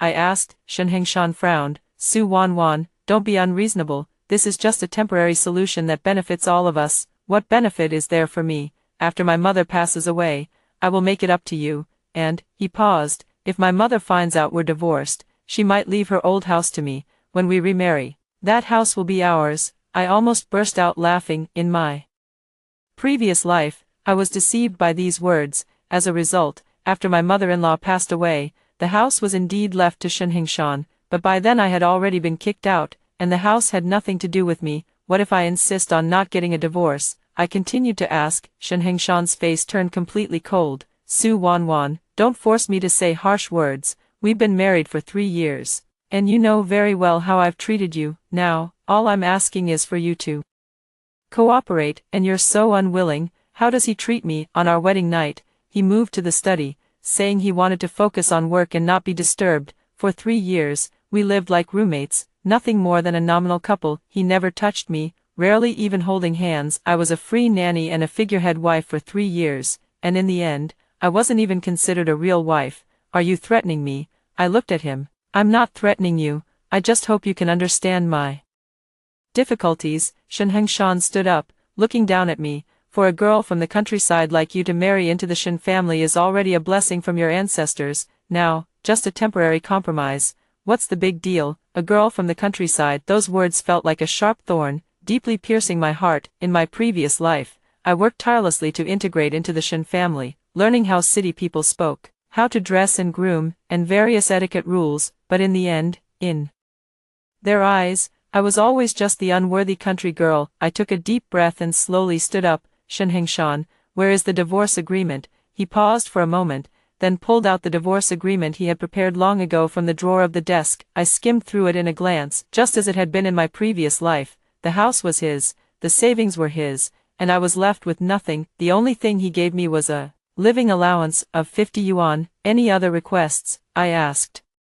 Shen Hengshan clearly hadn't expected me to agree so readily and seemed a bit flustered. You really agree? Didn't you say this is just an act? Then I'll play along. I picked up the pen, but I have a condition. What condition? From today onwards, we are strangers. You don't come looking for me, and I won't take the initiative to contact you. Come find me for a remarriage after your mother passes away. Shen Hengshan nodded. This is the best, to avoid raising my mother's suspicions.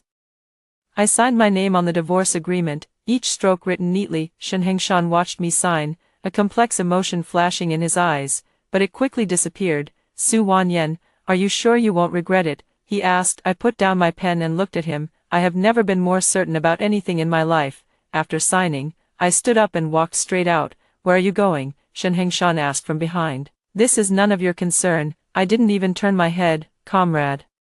Shen, we are already divorced. Please respect yourself. Stepping out of the Shen family's gate, I felt an unprecedented sense of relief. Outside, snowflakes were falling, and the north wind was biting, but my heart felt warm. In my previous life, I was too foolish, wasting my best years on a man who didn't love me. This life, I will live for myself. After leaving the Shen family, I went straight to the train station. In my previous life, after the divorce, I rented a dilapidated bungalow nearby and waited for Shen Hengshan for 3 years. Those 3 years were the darkest period of my life, with no job, no friends, and barely enough to eat. This time, I will not repeat the same mistakes. I want to return to the capital to find my good friend Lin Xiaoyu. In my previous life, because I married Shen Hengshan, I lost contact with Xiaoyu. Later, I heard that she had made a name for herself in the capital, opened a clothing factory, and became one of the first to get rich. Lin Xiaoyu and I were high school classmates, and she is the person I trust most in this world. The only train tickets left were hard seats, so I bought one and boarded the train. The carriage was crowded, the air thick, but I felt an unprecedented sense of joy. Comrade, this seat is mine, a middle-aged man said, pointing to the seat I was occupying. I checked my ticket and realized I had indeed sat in the wrong place. I'm sorry, I said, standing up to make way. The middle-aged man gave me a thorough once-over. Little girl, traveling alone, where are you going? To the capital, I replied briefly. I'm going to the capital too. The man grinned, revealing a mouthful of yellow teeth. Should I take care of you? I frowned and ignored him. Find my seat and sit down. I closed my eyes to rest. Little girl, don't ignore people. The middle-aged man actually comes over again. Look at you, so pretty. It's dangerous to be out alone. How about uncle protects you? He starts to squeeze towards me. I open my eyes and coldly look at him. Get lost. Oh, quite spirited, aren't we? The man not only didn't leave but became even more brazen. Little girl, don't push your luck. At that moment, a young man stood up. Comrade, please keep your distance from this young lady. The speaker was a young man in his mid-20s, dressed in a Zhongshan suit, wearing glasses, and appeared refined and polite. What's it to you? The middle-aged man said discontentedly. She's my sister. Of course it's my business. The young man walked over. Sister, come sit over here. I gave him a grateful look and got up to follow him. The middle-aged man muttered curses as he returned to his seat. Thank you, I said to the young man. You're welcome, it's the least I could do. He smiled. My name is Zhang Hao. I'm a graduate student at Jingqing University. My name is Su Wanwan. Thank you for helping me earlier. It was nothing. Zhang Hao seemed very kind. What brings you to Jingqing? I thought for a moment. I'll rely on friends. That's good. There are many opportunities in the capital now. You should be able to find a suitable job. We chatted the whole way. Zhang Hao was an interesting person. well-read and eloquent. He told me a lot about the changes in the capital and how reform and opening up had brought many opportunities for young people. Now the country encourages individual entrepreneurship, and many people have started their own businesses, Zhang Hao said. As long as you're willing to work hard and use your mind, you can make a name for yourself. I felt a spark of determination. In my previous life, I had been too reliant on men. This time, I would rely on myself. What kind of business do you think would be good to start? I asked. The clothing business is promising. With people's living standards improving, they have higher expectations for fashion. Zhang Hao thought for a moment. And the food industry is always a safe bet. People prioritize their meals above all else. I silently noted down these suggestions. The train traveled overnight, and we arrived in the capital city the next morning. Zhang Hao had to report to his school, so we said our goodbyes at the station. Su Wanwan, if you encounter any difficulties in the capital, you can come to Capital University to find me. Zhang Hao handed me a piece of paper. This is my contact information. Thank you, Zhang Hao. I accepted the paper, watching Zhang Hao's retreating figure. I felt an indescribable emotion. If I hadn't married Shen Hengshan in my previous life, what would things be like now? Perhaps I would have met someone who truly loved me, and maybe we would have struggled together in the capital, witnessing the city's rapid changes. But thinking about this now is meaningless. I took out Lin Xiaoyu's address and prepared to go find her. I hope that after 3 years apart, our friendship still remains. Lin Xiaoyu lives in a Sihiyuan in the Dongqing district of the capital. Although it's not the most bustling area, it's still a pretty good location. I knocked on the courtyard gate. Who is it? A familiar voice came from inside. Xiaoyu, it's me, Su Wanan. The door opened, and Lin Xiaoyu poked her head out, stunned to see me. Wanan, why are you here? 3 years had passed, and Lin Xiaoyu had changed a lot. She wore a brand new woolen coat, her hair styled in fashionable large waves, and her face lightly made up, giving her an energetic and vibrant appearance. I'm in Beijing now, I said simply. Come in quickly. Lin Xiaoyu hurriedly pulled me into the courtyard. Why did you suddenly come? What about Shen Hengshan? Mentioning that name still caused a sharp pain in my heart. We're divorced. Lin Xiaoyu's hand froze in midair. What did you say? I divorced Shen Hengshan, I repeated. How could that be? Aren't you doing fine? Lin Xiaoyu pulled me down to sit. What exactly happened? Tell me quickly. I briefly recounted the events. Of course, without mentioning the matter of reincarnation, he said it was a fake divorce, asking me to act along to show his mother. He promised to remarry after his mother passed away. Lin Xiaoyu, after hearing this, was so angry that she slammed the table. What a scoundrel! How can there be such a thing? I agreed, I said. You agreed? Lin Xiaoyu widened her eyes. Wanwan, you're being foolish. A fake divorce is still a divorce. What if he changes his mind? I let out a bitter laugh. That's why I came to you. Xiaoyu, I don't want to live like a dependent anymore. I want to stand on my own. Can you help me? Lin Xiaoyu gripped my hand tightly. Of course, we're best friends. How could I not help you when you're in trouble? She stood up and paced back and forth in the room. You can stay here with me for now, and we'll take our time looking for a job. There are plenty of opportunities in the capital. With your abilities, you're sure to find something suitable. I want to start my own business, I said. Lin Xiaoyu stopped walking. Start a business? Do you have the capital? I shook my head. No, but I can save up slowly. What kind of business? Clothing. I recalled Zhang Hao's suggestion. Now that people's living standards have improved, they have higher demands for clothing and appearance. Lin Xiaoyu's eyes lit up. That's a great idea. Actually, I've been considering starting a clothing business too. Really? Really? Lin Xiaoyu said excitedly. I'm now working at a foreign trade company and have met many merchants from Hong Kong and Taiwan. They say that many people in the South are doing clothing exports, and they make money very quickly. I was intrigued. Could we do it together? Of course we can. Lin Xiaoyu clapped her hands. I have some funds, you have ideas, and we can just collaborate. We decided to act immediately. Lin Xiaoyu quickly took out paper and pen to plan with me. First, we need to decide what kind of clothing to make. Lin Xiaoyu said, should we focus on export trade or domestic sales? Let's go with domestic sales. I thought for a moment. Export requires too much capital and involves greater risks. Domestic sales may have smaller profits, but it's more stable. That makes sense. Lin Xiaoyu nodded. So what kind of clothes should we make? I recalled the fashion trends of the future. Let's focus on young women's clothing, with trendy designs and not too high prices. Great idea. Lin Xiaoyu became more and more excited as she spoke. Young women today are indeed willing to spend money on beautiful clothes. We talked late into the night, outlining the general framework of the business.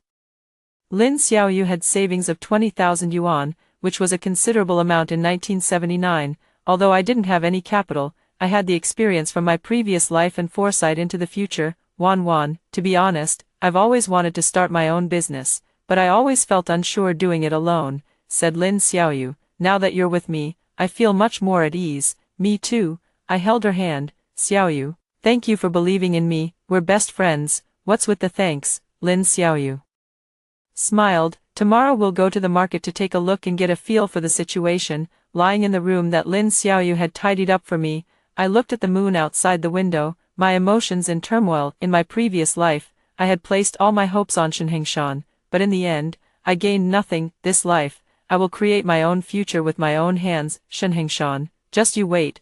One day, you will regret the decision you made today. Early the next morning, Lin Xiaoyu dragged me to the largest clothing wholesale market in the capital. The place was bustling with people, and all kinds of clothing were on display. However, I noticed that most of it was outdated workwear or Sun Yat-sen suits, with very few fashionable options. Look, this is the opportunity. Lin Xiaoyu pointed to the monotonous clothing and said, the market is lacking truly fashionable women's wear. After walking around, we had a better understanding. I think we should start with simple styles, I said to Lin Xiaoyu, like dresses, which are simple in design but can be worked on in terms of color and details. Great idea, Lin Xiaoyu nodded. Then let's go find a tailor to take a look. After asking around the market, we found an old tailor named Master Wang. Master Wang was in his 50s and had excellent craftsmanship. He had previously made uniforms for some government agencies. What kind of clothes are you looking to make? Master Wang asked. I took out the design drafts I had prepared in advance. Master Wang, could you take a look and see if these styles can be made? Mr. Wang took the design draft, examined it carefully, and his eyes grew brighter. These designs are quite innovative, he said, especially this waist-hugging dress. It really accentuates the figure. Do you think there would be a market for them? Lin Xiaoyu asked. Definitely, Mr. Wang affirmed. Young ladies nowadays all want to dress beautifully, but there are too few good-looking clothes in the market. We discussed the price with Master Wang, and he agreed to charge by the piece, with 5 yuan for making one dress. Let's start with 10 to test the market response, I said. All right, you prepare the fabric, and I can have them done in 3 days, Master Wang said. After leaving Master Wang, we went to the fabric market. Here, I saw a variety of fabrics, including cotton, silk, synthetic fibers, and more. What kind of fabric should we choose? Lin Xiaoyu asked, recalling my previous life's experience. I said, let's go with synthetic fibers. They have bright colors, don't wrinkle easily, and are not expensive. We selected several vibrant synthetic fabrics in bright colors, red, blue, and yellow. Won't these colors be too vivid? Lin Xiaoyu expressed some concern. No, they won't, I assured her confidently. Nowadays, everyone wears black, white, and gray. Seeing such vibrant colors suddenly will definitely catch people's eyes. After purchasing the fabrics, we handed over the design drafts and fabrics to Master Wang. Come back in 3 days to pick up the goods, Master Wang said. During these 3 days, we didn't idle around. We started preparing for the sales. Where should we sell? Lin Xiaoyu asked. Let's rent a stall at the wholesale market first to try it out, I said. If the sales are good, we can consider opening a store.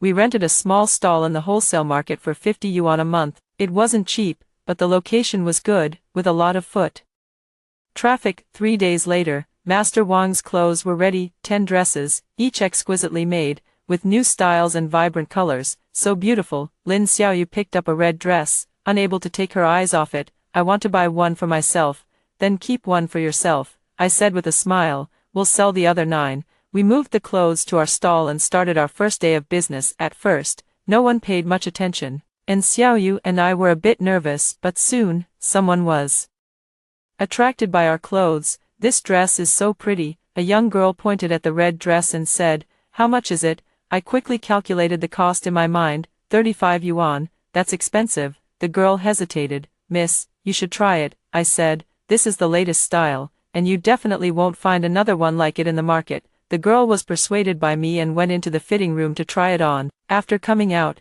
she turned around in front of the mirror, her eyes filled With delight, it looks amazing, I'll take it. The first deal is done. With the first customer, things went much smoother afterward. By the end of the day, we had sold 6 pieces of clothing and made nearly 100 yuan. Wan, we did it. Lin Xiaoyu jumped with excitement. We really did it. I was also excited, but more than that, I felt a sense of solidity. This was the first sum of money I earned with my own hands, and it was of great significance. Business was getting better and better, and by the end of the month, we had made nearly 2,000 yuan. This was quite a substantial income in 1979, considering that a worker's monthly salary was only around 30 or 40 yuan at the time. Should we consider expanding our scale? Lin Xiaoyu said excitedly. I nodded. We could consider opening a small shop, which would be more formal, just as we were busy with our entrepreneurial efforts. Shen Hengshan suddenly appeared. That day, I was selling clothes at my stall when I suddenly heard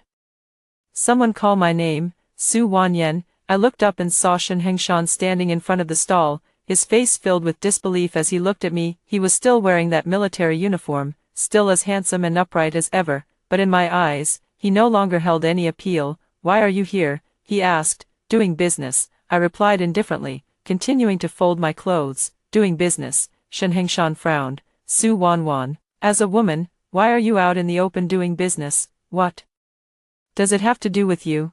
I looked at him. Comrade Shen, we are already divorced, and I have the freedom to do whatever I want. Shen Hengshan's face looked a bit unpleasant. Don't forget, we only got a fake divorce. Fake divorce is still divorce. I continued to sort out my clothes. Legally, we are now no longer related. At that moment, a young woman walked over, holding Shen Hengshan's arm. Hengshan, who are you talking to? I recognized this woman. She was Shen Hengshan's childhood friend and his longtime crush, Lin Xia, in my previous life. Shen Hengshan married her. Lin Xia was very beautiful, with fair skin, delicate features, and wearing an imported wool coat. She looked noble and elegant. Xia, this is, Shen Hengshan was a bit awkward, not knowing how to introduce me. Hello, I'm Lin Xia. She extended her hand proactively. And you are, Su Wanan. I shook her hand. Ex-wife of Shen Hengshan. Lin Xia's expression changed slightly, but she quickly regained her elegant smile. So it's Wanan, sister. I've heard a lot about you.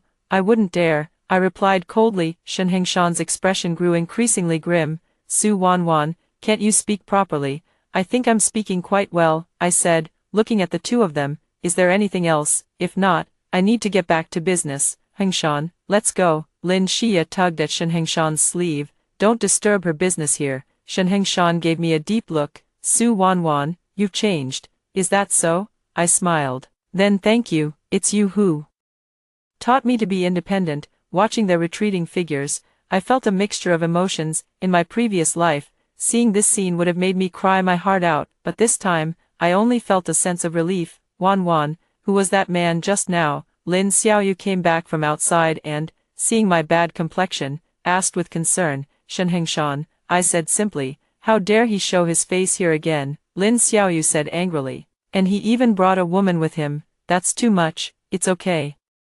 I shook my head. Whatever they do now has nothing to do with me, but the matter did not end there. The next day, Shen Hengshan's mother suddenly appeared in front of my stall. Shen's mother is in her 60s, with graying hair and a sallow complexion, looking indeed as if she is in poor health. Su Wanwan, she called my name. Auntie Shen. I stood up. Why are you here? I came to see how you're doing. Shen's mother looked me up and down. You seem to be doing well. I didn't speak, waiting for her to continue. Hengshan told me you're doing business here, so I came to take a look. Shen's mother pointed at my clothes. Did you make all these? Yes. Well done. Aunt Shen nodded, then changed the subject. But Wanwan, it's not very proper for a woman to be out in the business world, making a name for herself. I sneered inwardly. Of course, they all speak the same way. Aunt Shen, I earn my money with my own hands. There's nothing improper about that. I know you're a good child. And I understand you're upset right now, Mrs. Shen's tone softened a bit, but Wanwan, Hengshan did this out of necessity. He's doing all this for me. I know, I said. Then don't blame him, Mrs. Shen held my hand. I won't live much longer with this illness. After I'm gone, you two should remarry and live a good life together. I pulled my hand back. Auntie Shen, you should be saying these things to Shen Hengshan, not to me. What do you mean? Wanwan, Shen's mother's expression changed. What I mean is that I have divorced Shen Hengshan. Whether it's true or not, legally, We are no longer related, I said calmly, so please don't come looking for me. If you have anything to say, talk to your son. Shen's mother turned pale with anger at my words. Su Wanwan, how can you speak to me like this? I am your mother-in-law. Aunt Shen, you're mistaken, I corrected her. You are Shen Hengshan's mother, not my mother-in-law. We are divorced. Shen's mother was trembling with anger. Unable to speak as she pointed at me, finally, she said through gritted teeth, Su Wanwan, don't push it too far. Do you really think you can make something of yourself by leaving the Shen family? What great things do you think you, a mere country girl, can accomplish? We'll just have to wait and see, I replied coldly. Shen's mother stormed off, but I knew this wasn't the end of it, as expected. The next day officials from the Bureau of Industry and Commerce came to inspect our stall. Do you have a business license? Asked a middle-aged man holding a work ID. A business license. Lin Xiaoyu and I exchanged glances. What procedures are required? Of course there are procedures, the middle-aged man said sternly. Now all individual businesses must obtain a business license, otherwise, it's a legal operation. Let's go take care of it, Lin Xiaoyu said. It's already late now. You should pack up your stall first and come back to operate after you've sorted out the paperwork. I know for sure that this must be the Shen family's doing, but I can't panic. The more this kind of situation arises, the calmer I must remain. All right, we'll pack up right away, I said to the industrial and commercial personnel. What procedures are needed to apply for a business license? The middle-aged man told us the process for obtaining the license, and we took notes. After packing up the stall, Lin Xiaoyu and I returned home. Wan, I think there's something fishy about this, Lin Xiaoyu said. We've been setting up our stall here for over a month. Why did they suddenly come to inspect us? Someone must have reported us, I calmly analyzed, and the person who reported us should know us. You mean Shen Hengshan? Very likely, I nodded, but it doesn't matter, we'll just follow the proper procedures to get the license. The next day, we went to the Administration for Industry and Commerce to apply for a business license. However, the process of obtaining the documents was not smooth. The staff said our application materials were incomplete and needed many additional items. After a week of back and forth, we still hadn't gotten the documents. Wan, I think they're deliberately making things difficult for us, Lin Xiaoyu said, feeling discouraged. What if we start our business elsewhere? No way, I said firmly. If we back down now, what will we do when we face difficulties in the future? Besides, running a business is never easy. If we're scared off by such minor obstacles, then we might as well not do it at all. What should we do then? I thought for a moment. I'll go find Zhang Hao. Zhang Hao is a graduate student at Jingxing University, and his family seems to have some connections.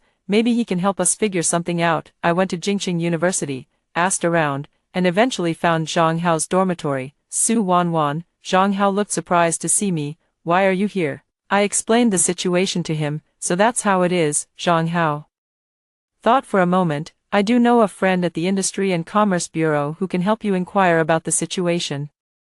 Really, thank you so much. You're welcome. Friends should help each other. Zhang Hao smiled. But Wan, it's really not easy for a girl to do business. Have you considered finding a partner? I was intrigued. You mean, I'm also very interested in the clothing business. If you don't mind, I can invest. I may not have a lot of money, but I have some connections that can help you solve some difficulties, Zhang Hao said. This was indeed a good suggestion. In this era, doing business really required some connections. I need to discuss this with my partner, I said.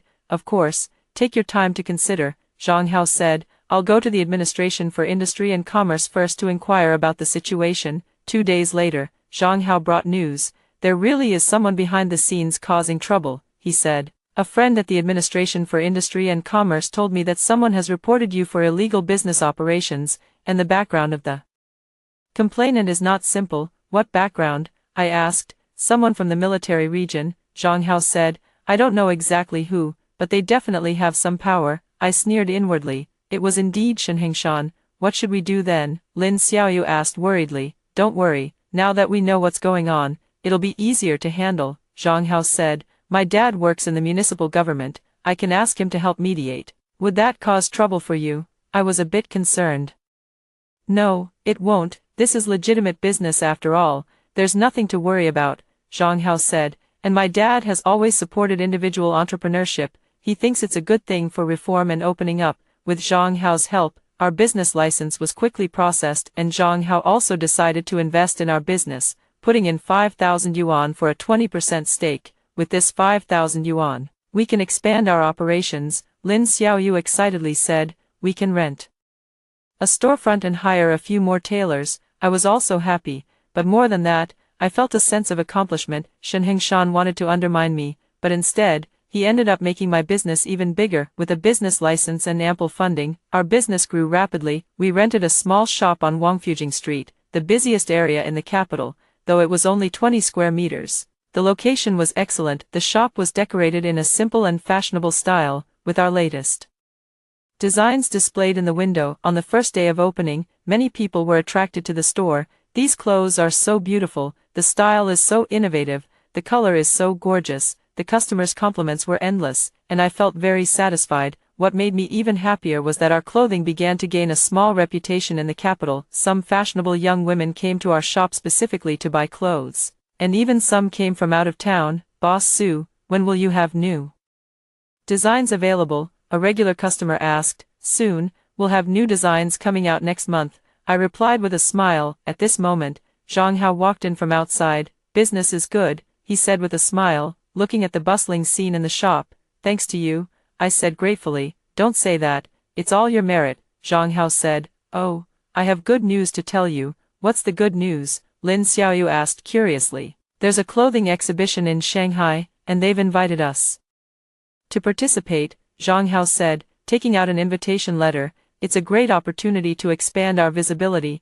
I took the invitation letter and looked at it. It was indeed a good opportunity. When is it? I asked. Mid-next month, for 3 days, Zhang Hao said. I've already signed you up. Just as we were discussing the trade fair, a few unexpected guests appeared at the shop entrance. Shen Hengshan, Lin Xia, and 2 middle-aged men I didn't recognize. One of the men was wearing a Zhongshan suit, looking like a leader. The other was in military attire, and the rank on his shoulder indicated he was a colonel. Su Wanwan. Shen Hengshan walked into the shop, his face dark. Shen Hengshan, I looked at him calmly. Is there something you need? I came to see how your business is doing. Shen Hengshan's tone was laced with sarcasm. Seems to be going well.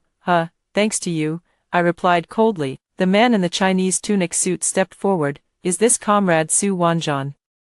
Yes, I am. I looked at him. And you are? I am Director Wang from the Market Supervision Bureau. The middle-aged man produced his work ID. Today, I'm here to inspect your business operations. My heart sank. Here we go again, but this time I had experience and wouldn't panic like last time. Please check. I took out the business license. All our procedures are complete. Director Wang took the business license and looked it over. Finding no issues, the procedures are complete, but we've received a complaint that the quality of your clothing is problematic, Director Wang said. What quality issues? I asked. Some customers have reported that they had allergic reactions after wearing your clothes, Director Wang said. We need to conduct a random inspection of your products. I knew this was another scheme by Shen Hengshan, but I couldn't let him succeed. An inspection is fine. But please present official inspection documents, I said, and the inspection must be conducted according to standard procedures. Director Wang didn't expect me to say that, which took him by surprise. At this moment, Zhang Hao stepped forward. Esteemed leader, I am a graduate student in the law department of Jingqing University, and I am also a shareholder of this shop, Zhang Hao said, producing his student ID. Do you have official inspection documents? Director Wang's expression darkened. Young comrade, we are conducting the inspection according to the law. Please show the documents, Zhang Hao said calmly. If there are no official documents, we have the right to refuse the inspection. The colonel in military uniform spoke up at this moment. Kid, don't push your luck. Director Wang personally coming to inspect is already giving you face. Esteemed leader, no matter what your rank is, you must act according to the law. Zhang Hao stood his ground. If you insist on conducting a forced inspection, please show the documents first. The colonel was left speechless by Zhang Hao's words. Shen Hengshan stepped forward at this moment. Su Wanwan, if you know what's good for you, cooperate with the inspection and don't make trouble for yourself. Shen Hengshan, what do you mean by that? I looked at him coldly. Do you think I'm still the Su Wanwan who let you bully before? You? Shen Hengshan was angered by my words. At that moment, a large group of people suddenly arrived outside the shop. I took a closer look and saw that they were law enforcement officers from the Industry and Commerce Bureau. A total of over a dozen of them. It seems that Shen Hengshan is determined today to ruin my business, but I'm not afraid. I'll face the challenge head-on. The law enforcement officers from the Industry and Commerce Bureau surrounded the shop so tightly that it attracted a large crowd of onlookers. What's going on? What's wrong with this store? The crowd was growing larger, and I knew that if this wasn't handled properly, it would seriously damage our reputation. Leaders, if you want to inspect, please show official documents, I said loudly. We operate legally and are not afraid of any inspections. Director Wang was put in an awkward position by me and had no choice but to take out a document. This is the inspection notice. Zhang Hao took the document, carefully examined it, and then nodded at me. The document is genuine. We will cooperate with the inspection, Zhang Hao whispered to me. But they must follow the proper procedures. Okay, I said to the industrial and commercial staff, please inspect according to the formal procedures, and we will fully cooperate. The inspection began, and the industrial and commercial staff took samples of our clothing to be sent to the quality inspection department for testing. When will the test results be available? I asked. About a week, Director Wang said. You will suspend business operations until the test results are out. Why do we need to suspend business? I disagreed. We have a business license, we have a certificate of compliance. Why should we suspend business, just because someone reported that your products have quality issues? Director Wang said firmly. Who is the whistleblower? Zhang Hao asked. Please present the complaint materials. Director Wang glanced at Shen Hengshan. This cannot be disclosed. Then we do not agree to suspend operations, I insisted, unless the inspection results prove that our products are indeed problematic. The two sides became deadlocked. At that moment, a voice came from the crowd. I can testify. A young girl squeezed through, and it was our regular customer, Xiao Zhang. I've bought many clothes from this store, and they've all been of good quality, never causing any allergic reactions, Xiao Zhang said loudly. That's right, I've bought from here too. Me too. The quality of the clothes in this store is excellent. Among the onlookers, many were our customers who stepped forward to vouch for us. Director Wang's expression grew increasingly grim. Shen Hengshan hadn't anticipated this situation and furrowed his brow deeply. No matter what, you must suspend operations until the test results come out, Director Wang said firmly. I disagree, I said resolutely. If you want to force a shutdown, please show the legal basis. Su Wanwan. Shen Hengshan finally couldn't hold back. Don't push your luck, Shen Hengshan. Who do you think you are? I was furious. What does my business have to do with you? You, Shen Hengshan was enraged by my words and stepped forward to strike. Zhang Hao immediately stood in front of me. Comrade Shen, please calm down, move aside. Shen Hengshan pushed Zhang Hao. Zhang Hao did not yield. Comrade Shen, there are so many people watching here. Are you sure you want to resort to violence? At that moment, another voice came from the crowd. Make way, make way. A middle-aged man in a cadre's uniform squeezed through, and I recognized him as Director Zhang. Zhang Hao's father. What's going on? Director Zhang asked. Zhang Hao quickly explained the situation. Director Zhang's expression turned grim after listening. Director Wang, such matters should be investigated thoroughly before taking action, Director Zhang said. There is no evidence proving their products are problematic yet, so is it appropriate to demand a suspension of business operations? Director Zhang, we are acting in accordance with the law. Director Wang sounded somewhat nervous. Acting in accordance with the law. Director Zhang interrupted him. Then please tell me, which legal provision allows for forcing businesses to cease operations without solid evidence? Director Wang was left speechless. Moreover, Director Zhang continued, I just heard from the onlookers that the quality of the clothing in this store has always been excellent, and there have never been any issues. Isn't it strange that someone would suddenly file a complaint in this situation? Shen Hengshan's expression changed. He hadn't expected Director Zhang to show up. Director Zhang, the colonel spoke up at this point. This matter involves consumer safety, and we must handle it with caution. Colonel Li, you're right, we do need to handle this cautiously. Director Zhang looked at the colonel, but being cautious doesn't mean handling it recklessly. There's no evidence proving the issue exists, yet you're demanding they shut down. Is that being cautious? Colonel Li was left speechless by the question. Here's my suggestion, Director Zhang said. Sampling tests can be conducted, but shutting down shouldn't be demanded. Wait for the test results. If there really is a problem, then handle it according to legal procedures. If there's no issue, then the merchants should be given an apology. Director Zhang's words were logical and well-founded, and everyone present nodded in agreement. Director Wang looked at Shen Hengshan, then at Director Zhang, and finally could only say, then let's do as Director Zhang suggested. The matter was finally resolved, and the industrial and commercial personnel left, the onlookers gradually dispersed, and many encouraged us as they left. Little girl, keep it up, your clothes are great, and we support you, don't let the bad guys bully you. Seeing these kind people, I felt very warm inside. After the staff from the Bureau of Industry and Commerce left, I expressed my gratitude to Director Zhang. Uncle Zhang, thank you so much today. You're welcome, I'm just being realistic, Director Zhang said, but Wan, you need to be careful, someone clearly wants to get you. I know. I glanced at Shen Hengshan, but I'm not afraid. Shen Hengshan and Lin Xia had already slunk away, with Shen Hengshan shooting me a venomous glare before leaving, but I didn't care, since we had already completely torn apart. A week later, the inspection results came out, and our clothing quality was fully qualified with no issues. Director Wang, as promised, publicly apologized to us and admitted to negligence in his work. This incident unexpectedly became free advertising for us, and many people became aware of our shop, leading to better business. Wan, I think we should seize this opportunity and strike while the iron is hot, Lin Xiaoyu said excitedly. What do you think about opening a branch? It's worth considering, I nodded, but we need to find the right location. I have an idea, Zhang Hao said. We could consider a franchise model, where others invest to open the stores, and we provide the supply and technical guidance.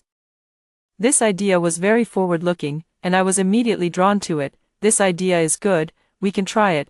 Just as we were discussing expansion plans, Shen's mother suddenly fell critically ill. The news was told to me by Zhang Hao, who heard it from a friend in the military region. Wan, are you going to go see her? Lin Xiaoyu asked. I thought about it and said, let's go take a look. After all, we've been in-laws for 3 years. When we arrived at the hospital, I saw Shen Hengshan sitting by the bedside, looking haggard. Lin Xia was also there, taking care of Shen's mother. Seeing me come in, Shen Hengshan was momentarily stunned. Why are you here? I came to see Auntie. I walked to the bedside. How is Auntie doing? Auntie Shen was already very weak, but she still managed to open her eyes when she saw me. Wan, you're here, she said weakly. Auntie, please rest well, I said. Wan, I need to talk to you, Shen's mother said with difficulty. I moved closer. Go ahead. I'm sorry. Shen's mother's voice was very soft. I was not good to you before. I felt a pang in my heart. Auntie, please don't say that. Hengshan, he's immature, don't blame him. Aunt Shen clutched my hand. You too, remarry. I glanced at Shen Hengshan, who was nervously watching me. Auntie, take good care of your health and don't think too much. I avoided giving a direct answer. Mrs. Shen was about to say something, but the doctor came in. The patient needs rest, and we don't want too many family members here, the doctor said. I got up to leave. Su Wan, Shen Hengshan called out to me. What is it? Come out and talk. I followed him out to the corridor outside the ward. My mother's illness, it's very serious. Shen Hengshan's voice choked up. The doctor said, it might be just a few days now. I was silent for a moment. I'm sorry for your loss. Wan, I want to remarry you, Shen Hengshan suddenly said. I looked at him. Why, my mother, she has always hoped we would remarry, Shen Hengshan said. Now that she's not doing well, I want to fulfill her wish. Just to fulfill her wish, I asked. Shen Hengshan was silent for a moment. Not entirely, Wan, I've thought a lot during this time, and I realized I can't live without you. Is that so? I let out a cold laugh. What about Lin Xia? Xia, we're just friends, Shen Hengshan said. Friends? I pointed to Lin Xia, who was taking care of Shen's mother in the ward. Do friends take such meticulous care of your mother? Shen Hengshan had nothing to say. Shen Hengshan, we can't remarry, I said calmly. It's not out of anger or spite, but because we're fundamentally incompatible. Why not compatible? Shen Hengshan was anxious. Didn't we live pretty well before? Well, I retorted, in 3 years of marriage, what part did you think was good? Shen Hengshan was left speechless by the question. Forget it, all that is in the past. I said, I hope Auntie can leave peacefully, and I won't cause her any more trouble, but don't even think about remarrying. After saying that, I turned and walked away. Su Wanan, Shen Hengshan called out behind me. You'll regret this. I didn't look back, my steps only growing firmer. Regret. The one who truly regretted it was me in my previous life. This life, I will no longer wrong myself for anyone. Shen's mother passed away on the 3rd day. I attended her funeral, marking my final farewell to this marriage. At the funeral, Shen Hengshan kept looking at me, his eyes filled with complex emotions, but my heart was as calm as still water.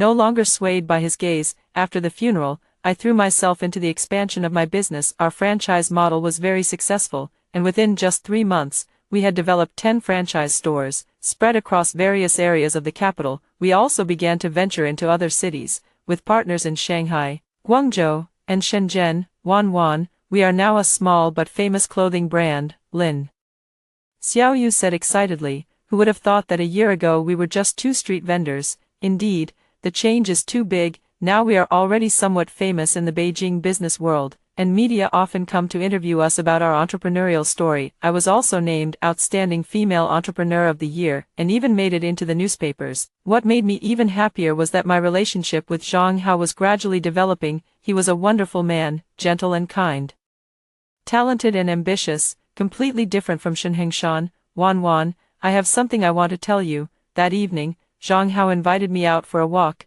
What is it? I asked. I want to pursue you, Zhang Hao said nervously. I know you've just divorced and might not be ready to start a new relationship yet, but I want you to know how I feel. I stopped walking and looked at him. In the moonlight, Zhang Hao's face looked exceptionally handsome, his eyes full of sincerity. Zhang Hao, I said, you don't have to give me an answer right now. Zhang Hao quickly said, I can wait until the day you're ready. I was touched by his sincerity. All right, I will consider it seriously, I said. From then on, Zhang Hao treated me even more considerately, but never pressed for anything, always putting my feelings first. This feeling of being cherished was something I had never experienced with Shen Hengshan. Half a year later, our clothing brand had grown to over 100 franchise stores, spread across major cities nationwide. We had evolved from a small workshop into a formal clothing company, complete with our own design team and production base. Our annual turnover exceeded 10 million, an astonishing figure in the early 1980s. I also transformed from an ordinary country girl into a successful female entrepreneur. That day,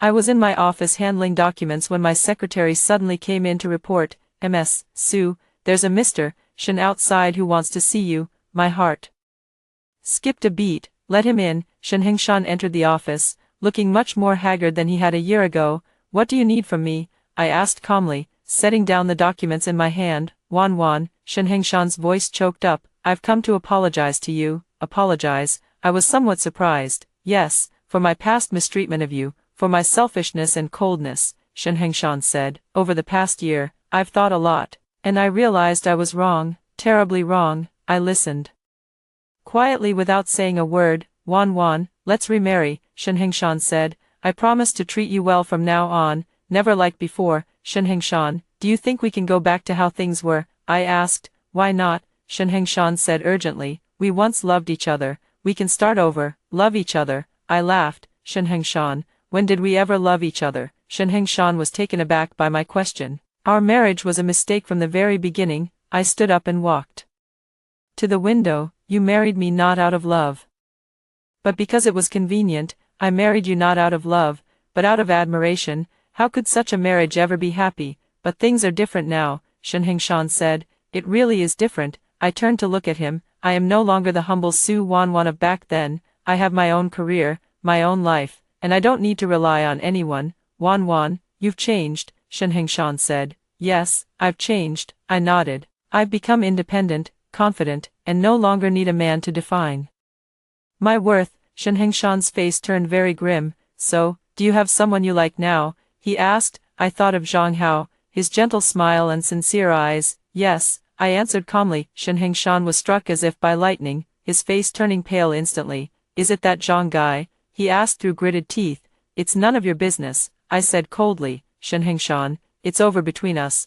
Please don't interfere with my life anymore. Su Wanan, Shen Hengshan said angrily. You will regret this. I've already regretted once, I replied calmly. That was when I married you. This lifetime, I won't regret again. Shen Hengshan stared at me in silence, and finally, without saying a word, he turned and left. Watching his retreating figure, I felt no ripple in my heart. The man who once filled me with so much love is now nothing to me. I picked up the phone and dialed Zhang Hao's number. Zhang Hao, do you have time tonight? Yes. What's up? I want to see you. I have something to tell you. All right, I'll be right over. After hanging up the phone, I looked at the sunset outside the window, feeling an unprecedented sense of ease. This life, I will live for myself and be with those who truly love me. Shen Hengshan, thank you for the fake divorce. which allowed me to rediscover myself after hearing the stories above. What are your thoughts? Feel free to share your opinions in the comments section. Looking forward to hearing from you. If you liked this story, don't forget to like